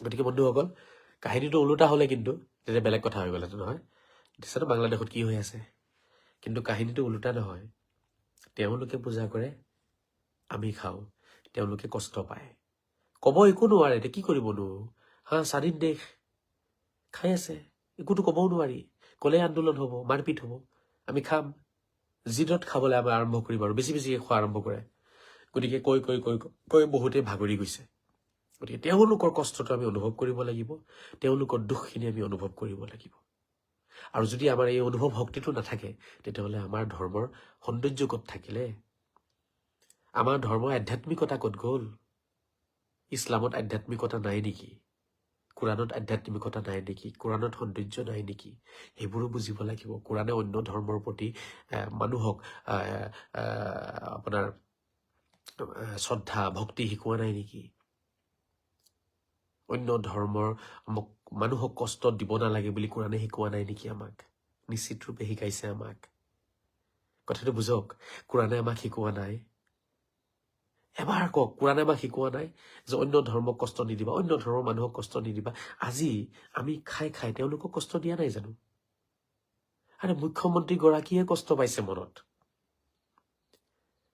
সেইকাৰণেতো তেখেতে কৈ আছে যে মইতো নিষিদ্ধ কৰি দিম মোক লিখি দিয়ক নিষিদ্ধ কৰি দিম লিখি দিয়ক নিষিদ্ধ কৰি দিম কংগ্ৰেছে লিখি দিয়ক মই নিষিদ্ধ কৰি দিম কাৰণ তেওঁৰ আবেগ জড়িত হৈ আছে মুখ্যমন্ত্ৰীৰ পৰিয়ালৰ আবেগ জড়িত হৈ আছে এতিয়া এইবোৰ আমি বুজিব লাগিব ইয়াৰ বুজক মহৰ মাংস খাওক মোৰ খাবলৈ মন গ'লে মই মহৰ মাংস খাওঁ এতিয়া মোৰ মন গৈ আছে মই মহৰ মাংস পোৱা নাই বুধবাৰত ক'তবা বজাৰত বোলে মহৰ মাংস বিক্ৰী হয় আমাৰ লখিমপুৰত বুধবৰীয়া বজাৰ ক'তবা ৰাং চালি আছে জেগা এটা মই পটককে চব জেগাত যাব নোৱাৰোতো মোৰো বহুত ঝামেলা ক'ৰবাত ওলাই গ'লে বহুত চাই চিতি যাব লাগে হয় মানুহে পিটিব ধৰি মোক এই চালা গৰু মাংস খাব মানা কৰিছে এতিয়া মই কেলে মানা কৰিছো কি কথা মোৰ কোনো কথা শুনাৰ কাৰো ধৈৰ্যও নাই বুজাৰ কোনো সহ্যও নাই ধৈৰ্য নাই ঠিক আছে এনেই খালি পিটিবলৈ কাৰণে ৰেডি হৈ থাকে গতিকে মই যাব নোৱাৰো বন্ধু এজনক পঠাই মই মহৰ মাংস অনাম আৰু মহৰ মাংস মই পেট ভৰাই খাম ঠিক আছে ছাগলী মাংস পেট ভৰাই খাম তাতে কাৰো আপত্তি নাই কিন্তু এটুকুৰা মাংস গৰুৰ মাংসৰ কাৰণে আমি যাতে আমাৰ ভাতৃত্ববোধৰ এনাজৰীডাল যাতে কেতিয়াও আমি দুৰ্বল হ'ব নিদিওঁ এই বস্তুটো মই আপোনালোকৰ ওচৰত এটা অনুৰোধ জনাইছো আৰু আপোনালোকে মোৰ গোটেই কথাখিনি পাৰিলে কাটি কাটি আকৌ চাই ল'ব দীঘলীয়া হৈছে মই এৰি দিছো এতিয়া ঠিক আছে আমি যদি দেশৰ কাৰণে ৰাইজৰ কাৰণে গৰু মাংস ত্যাগ দিব নোৱাৰো তেতিয়াহ'লে আমি দেশৰ কাৰণে ৰাইজৰ কাৰণে সভ্যতা সংস্কৃতিৰ কাৰণে জান কেনেকে দিম প্ৰাণ কেনেকে দিম ল'ৰা ছোৱালী কেনেকে ত্যাগ দিম পত্নী কেনেকে ত্যাগ দিম ঘৰ বাৰী কেনেকে ত্যাগ দিম যদি সামান্যতম এটা খাদ্য বস্তু মাংসৰ টুকুৰা গৰুৰ মাংস ত্যাগ দিব নোৱাৰো আমি এই কথাটো ভাবিব আৰু এটা কথা ভাবিব আজিৰ তাৰিখত যদি হজৰত মহম্মদ জীয়াই থাকিলেহেঁতেন তেতিয়াহ'লে হজৰত মহম্মদে কি কৰিলেহেঁতেন সনাতনীসকলে যদি তেখেতক গৈ পেলাই দৰখাস্ত দিলেহেঁতেন তেখেতক গৈ পেলাই যদি ৰিকুৱেষ্ট কৰিলেহেঁতেন অনুৰোধ জনালেহেঁতেন তেতিয়াহ'লে হজৰত মহম্মদে কি কৰিলেহেঁতেন হজৰত মহম্মদ সেইজন মহান ব্যক্তি যিজনে অন্য এজন ব্যক্তিৰ কাৰণে নিজে চেনি খোৱা এৰিছিলে নিজে মিঠা খোৱা এৰিছিলে গতিকে আমি ভাবিব লাগিব হজৰত মহম্মদ আজিৰ তাৰিখত থাকিলে তেখেতৰ আনচাৰটো কি হ'লহেঁতেন যিটো তেখেতৰ আনচাৰ হ'ব নহয় সেইটো আজি আপোনাৰ আৰু মোৰ আনচাৰ হ'ব লাগিব তেতিয়াহে আমি হজৰত মহম্মদৰ অনুসৰণকাৰী হ'ব পাৰিম বা তেতিয়াহে আমাৰ ভিতৰত হজৰত মহম্মদ জীয়াই আছে বুলি আমি গৌৰৱেৰে ক'ব পাৰিম কথাষাৰ গৌৰৱেৰে ক'ব পাৰিম যে হজৰত মহম্মদ আজি আমাৰ দিলত সোমাই আছে হজৰত মহম্মদ আমাৰ ৰক্তত প্ৰবাহিত হৈ আছে তেখেতৰ মৰম চেনেহ তেখেতৰ আদৰ্শ আমাৰ হিৰে হিৰে আছে এই কথাখিনি আমি গৌৰৱেৰে ক'ব পাৰিম গতিকে হজৰত মহম্মদৰ কথাটোও ভাবি চাব তেখেত জীয়াই থাকিলে তেখেতৰ আনচাৰটো কি হ'লহেঁতেন আমাৰ কিন্তু আজি ভাবাৰ দৰকাৰ আছে গতিকে এই গোটেই কথাখিনি মই যিমান পাৰিলো ক'লো আপোনালোকৰ সন্মুখত লাইভত সকলোৱে শ্বেয়াৰ কৰিব আৰু কথাখিনি পজিটিভলি ল'ব মই কাকো বেয়া বুলি কোৱা নাই মই জাষ্ট মোৰ অনুভৱখিনি আৰু মোৰ যিটো এটা শিক্ষা আছে মই যিটো ৰিচাৰ্চ কৰি পাইছো আৰু যিটো মোক হজৰত মহম্মদৰ চৰিত্ৰই যিটো মোক শিকাইছে তেখেতৰ আদৰ্শই যিটো মোক শিকাইছে সেইখিনিকে মই আপোনালোকৰ সন্মুখত দাঙি ধৰিছো আৰু বাকী আপোনালোকে সকলোৱে নিজে যোগ্য হয় শিক্ষিত হয় নিজে নিজে আপোনালোকে নিজে কথাখিনি বিবেক বিবেচনা কৰি ভাবি চিন্তি আপোনালোকে কথাখিনি গ্ৰহণযোগ্য হ'লে আপোনালোকে একচেপ্ট কৰক আৰু কথাখিনি প্ৰচাৰ কৰক সকলোকে বুজাওক অকল মই বুজালে নহ'ব আপুনি আপোনাৰ পৰিয়ালক বুজাওক আৰু যিখিনি কুৱেশ্যন মই কৰিছো সেই কুৱেশ্যনখিনি আপুনি আপোনাৰ পৰিয়ালক কৰক আপুনি আপোনাৰ পত্নীক কৰক আপোনাৰ বন্ধু বান্ধৱক কৰক গাঁওবাসীক কৰক চাব কোনো আনচাৰ দিব নোৱাৰিব দেশৰ কাৰণে আমি যদি জান দিব পাৰো প্ৰাণ দিব পাৰো তেতিয়াহ'লে দেশৰ কাৰণে ৰাইজৰ কাৰণে আমি গৰু মাংস ত্যাগ দিব নোৱাৰিম নেকি পাৰিম নে নোৱাৰিম এইটোৱে কুৱেশ্যন গতিকে ভাল লাগিলে এতিয়া বিদায় লৈছো দোৱা কৰিব আশীৰ্বাদ দিব যাতে আলোচনা কৰি যাব পাৰো খুব বেছি প্ৰব্লেম হৈ থাকে এই ঠাণ্ডাৰ দিনকেইটাত মোৰ মাথা চাথা বিষাই থাকে চাইনিজ মানে তেনেকুৱা কিবা এটা থাকে ন বেমাৰ সেইটো নাই বাৰু মাংসৰ টুকুৰা চুকুৰা বঢ়া নাই গৰম লাগিলেই গাটো ঠিক হৈ যায় ঠাণ্ডা লাগিলেই গাটো আকৌ মানে নাকবোৰ বন্ধ হৈ যায় জাম হৈ যায় বহুতেই কমেণ্ট কৰিছে বহুতে চাইছে এতিয়া ৰাতি 12টা বাজিব হৈছে 190 জনে চাই আছে ফাৰুক নামৰ এজনে এটা কমেণ্ট কৰিছে তেখেতৰ কমেণ্টটো ভাল লাগিছে মই আপোনাক ভাল পাওঁ আপোনাৰ কাৰণে গৰু মাংস আজিৰ পৰা এৰিম কিয়া বাত হে ফাৰুক সাহেব চেলিউট ইয়াৰ মোৰ কাৰণে নহয় ফাৰুক সাহেব আপুনি মোৰ কাৰণে নেৰিব হজৰত মহম্মদৰ কাৰণে এৰক আজিৰ তাৰিখত যদি হজৰত মহম্মদ থাকিলেহেঁতেন অসমত জীয়াই, আমাৰ ভাবি চাওক, কল্পনা কৰি চাওক, যদি হজৰত মহম্মদ অসমত থাকিলেহেঁতেন, নিশ্চিত ৰূপে হজৰত মহম্মদে সাল্লাল্লাহু তাআলা আলাইহি ওয়াসাল্লামে সনাতনীসকলৰ কষ্ট, তেওঁলোকৰ আবেগ তেওঁ বুজি পালেহেঁতেন। হজৰত মহম্মদে কেতিয়াও সনাতনীসকলৰ শ্ৰদ্ধা ভক্তিক অপমান নকৰিলেহেঁতেন। গতিকে হজৰত মহম্মদৰ কাৰণে এৰিব বুলি মই আশা ৰাখিলো। মোৰ কাৰণে নাই, মই কোনো নহওঁ, মোৰ কোনো আওকাত নাই, মোৰ কোনো হেৰি নাই। মই কথাখিনি ক'ব লাগে, মই কৈছো। মই হজৰত মহম্মদৰ ভক্ত হওঁ, অনুসৰণকাৰী হওঁ, তেখেতক মই বুজি পাওঁ, আৰু তেখেতৰ আদৰ্শৰ মাজেৰে যিখিনি বুজিছো সেইখিনিকে কৈছো। গতিকে ফাৰুক আহমেদৰ কমেণ্টটো ভাল লাগিছে। তেওঁ কৈছে মই এৰিম, ধন্যবাদ জনাইছো। আপুনি চেষ্টা কৰক, আৰু মোৰ কাৰণে নহয়, হজৰত মহম্মদৰ কাৰণে এৰিব। ঠিক আছে, এনেকে যদি আমি এৰি দিওঁ, কোৰাণৰ সন্মান বাঢ়িব, হজৰত মহম্মদৰ সন্মান বাঢ়িব। সেই মক্কালে আপুনি আৰু মই গলে সন্মান নাবাঢ়ে। মক্কাত যেতিয়া সনাতনীসকল যাব নহয়, যে হজৰত মহম্মদৰ সমাধিত গৈ পেলাই আমিও সেৱা এটা কৰি আহো, সেইদিনাখনহে মক্কাৰ সন্মান বাঢ়িব। বুজি লওক কথাটো। মই কিন্তু বহুত ওপৰৰ কথা কিছুমান ভাবো। ঠিক আছে, মক্কাত বা মদিনাত হজৰত মহম্মদৰ সমাধি আছে নহয়, সেই মদিনাত আপুনি আৰু মই গলে হজৰত মহম্মদৰ একো সন্মান নাবাঢ়ে, কাৰণ আমি তেওঁৰ অনুসৰণকাৰী হওঁ। যেতিয়া অন্য ধৰ্মৰ মানুহ গৈ পেলাই হজৰত মহম্মদৰ পৰা আশীৰ্বাদ ল'ব নহয়, তাত হজৰত মহম্মদৰ মাজাৰত গৈ পেলাই, মক্কাত গৈ পেলাই আশীৰ্বাদ ল'ব, সেইদিনাখন কথাই বেলেগ হ'ব। বুজি পাইছে? গতিকে আমি সেই তেনেকুৱা আদৰ্শ দেখাব লাগিব। আমি তেওঁলোকক ৰাস্তা মুকলি কৰিব লাগিব।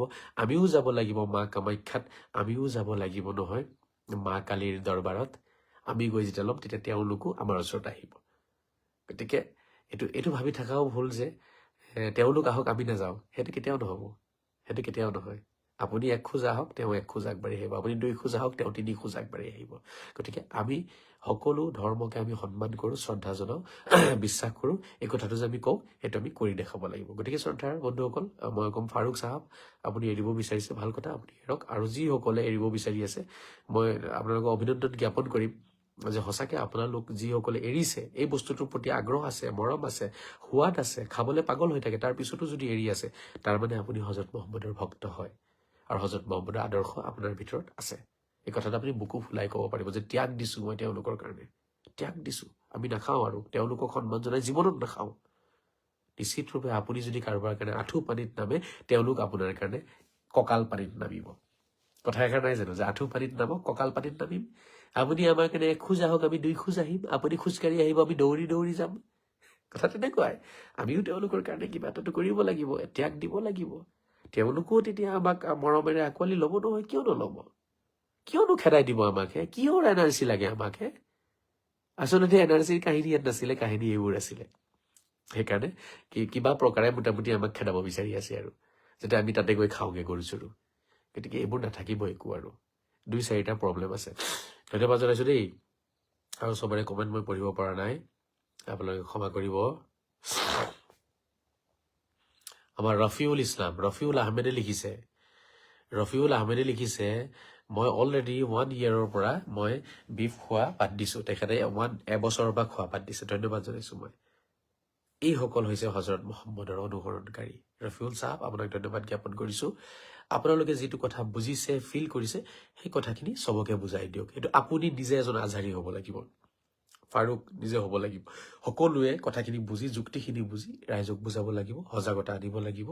তেতিয়াহে আমাৰ সমাজত এটা ক্ৰান্তি আহিব, পৰিৱৰ্তন আহিব। আশা ৰাখিলো। আৰু বহুত যোগ্য সমাজে চাই আছে। মই জানো এই বস্তুটো এৰা বহুত কঠিন হ'ব, কাৰণ এটা বস্তুৰ সোৱাদ জিভাত লাগি গৈছে, খাবলৈ মন যাব, পাগল হ'ব মন। সেইকাৰণে মই আপোনালোকক কৈ আছো, যেতিয়া আপোনালোকক গৰু মাংস খাবলৈ মন যাব, মহৰ মাংস খাই দিব তেতিয়া। ঠিক আছে? গৰু মাংস খাবলৈ মন গ'লে মহৰ মাংস খাওক। মহৰ মাৰ্কেট গৰম কৰকচোন আপোনালোকে, গৰুটো এৰি দিয়ক। গৰুৰ মাৰ্কেট ক'ত যায়, কোনে পালে, কি কৰে, আমাৰ এইবোৰ আহিব নালাগে। আৰু মহৰ মাৰ্কেট গৰম কৰক। ঠিক আছে? আমাৰ কুৰবানী আহিব, আমি মহ কাটিম কুৰবানীত। ঠিক আছে? আমি ছাগলী কাটিম। ছাগলীটো বহুত বেছি ভাল, কাৰণ ছাগলী হলে কি হয়, সকলোকে আমি মাতিব পাৰিম, একেলগে পোলাও খাব পাৰিম ঈদৰ দিনা। সনাতনীসকলক লৈ, খ্ৰীষ্টানসকলক লৈ, বুদ্ধিষ্টসকলক লৈ, চবকে লৈ আমি ঈদ পালন কৰিব পাৰিম নহয়। সেইকাৰণে ছাগলী বেছি ভাল। তাৰ পিছতো যদি কাৰোবাৰ মন যায়, ছাগলী খাবলৈ মন নাযায়, মহ খাওক।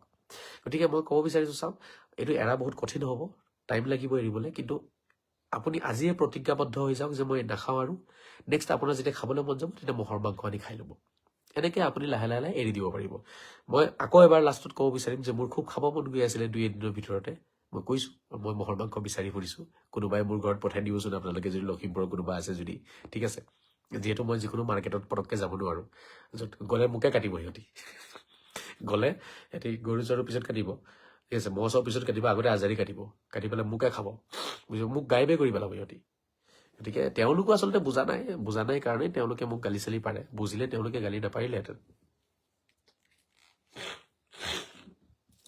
হ'ব দিয়ক বিদায় লৈছো কোনোবা যদি আছে মোক পঠিয়াই দিব মহৰ মাংস অলপ কাৰণ মই পইচা দি দিম লাগিলে মই এনেই নলওঁ পইচা দিম কিন্তু মই নাজানো ক'ত কাটে মহ আৰু খাব মন গৈছে গতিকে খাব বিচাৰোঁ আপোনালোকেও তেনেকৈ লাহে লাহে বস্তুবোৰ এৰিব লাগিব যিসকলে চাদা খায় তেওঁলোকে চাদা এৰক না চাদাৰ জেগাত কিবা চুপাৰি টুপাৰি খাওক আৰু কিবা চকলেট মকলেট খাওক তেনেকৈ লাহে লাহে এটা বস্তুৰ এটা বিকল্প কিবা এটা লৈ ল'ব লাগে বিকল্প বস্তু এটা থাকিলে এটা বস্তু আপুনি এৰিব পাৰিব কোনোবাই চাহ এৰিব বিচাৰিছে চৰ্বত খাওক ঠিক আছে তো কোনোবাই পোলাও এৰিব বিচাৰিছে ভাত খাওক তেনেকুৱা কথা মানে বিকল্প কিবা এটা থাকিব লাগিব তেতিয়া আপুনি এৰিব পাৰিব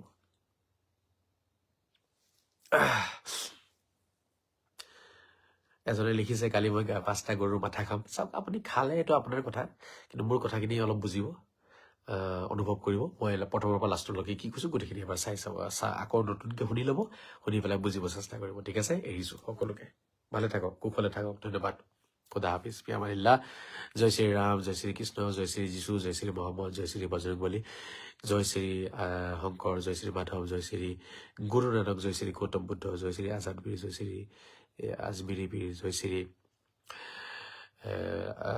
আজাদ বীৰ জয় শ্ৰী বড়ো বীৰ জয় শ্ৰী আজমিৰী বীৰ ভাৰত মাতা কি জয় বন্দে মাতৰম জয় আই অসম খুদা হাফিজ ফি আমানিল্লাহ ওয়াফি ৰিয়ায়াতি আসাদাল্লাহু লাইলাতুকুম গুড নাইট শুভ খাই শুভৰাত্ৰি শান্তিৰে থাকক শান্তি বিলাওক মৰমেৰে থাকক মৰম বিলাওক নমস্কাৰ আসসালামু আলাইকুম সত শ্ৰী আকাল আদাব বাই বাই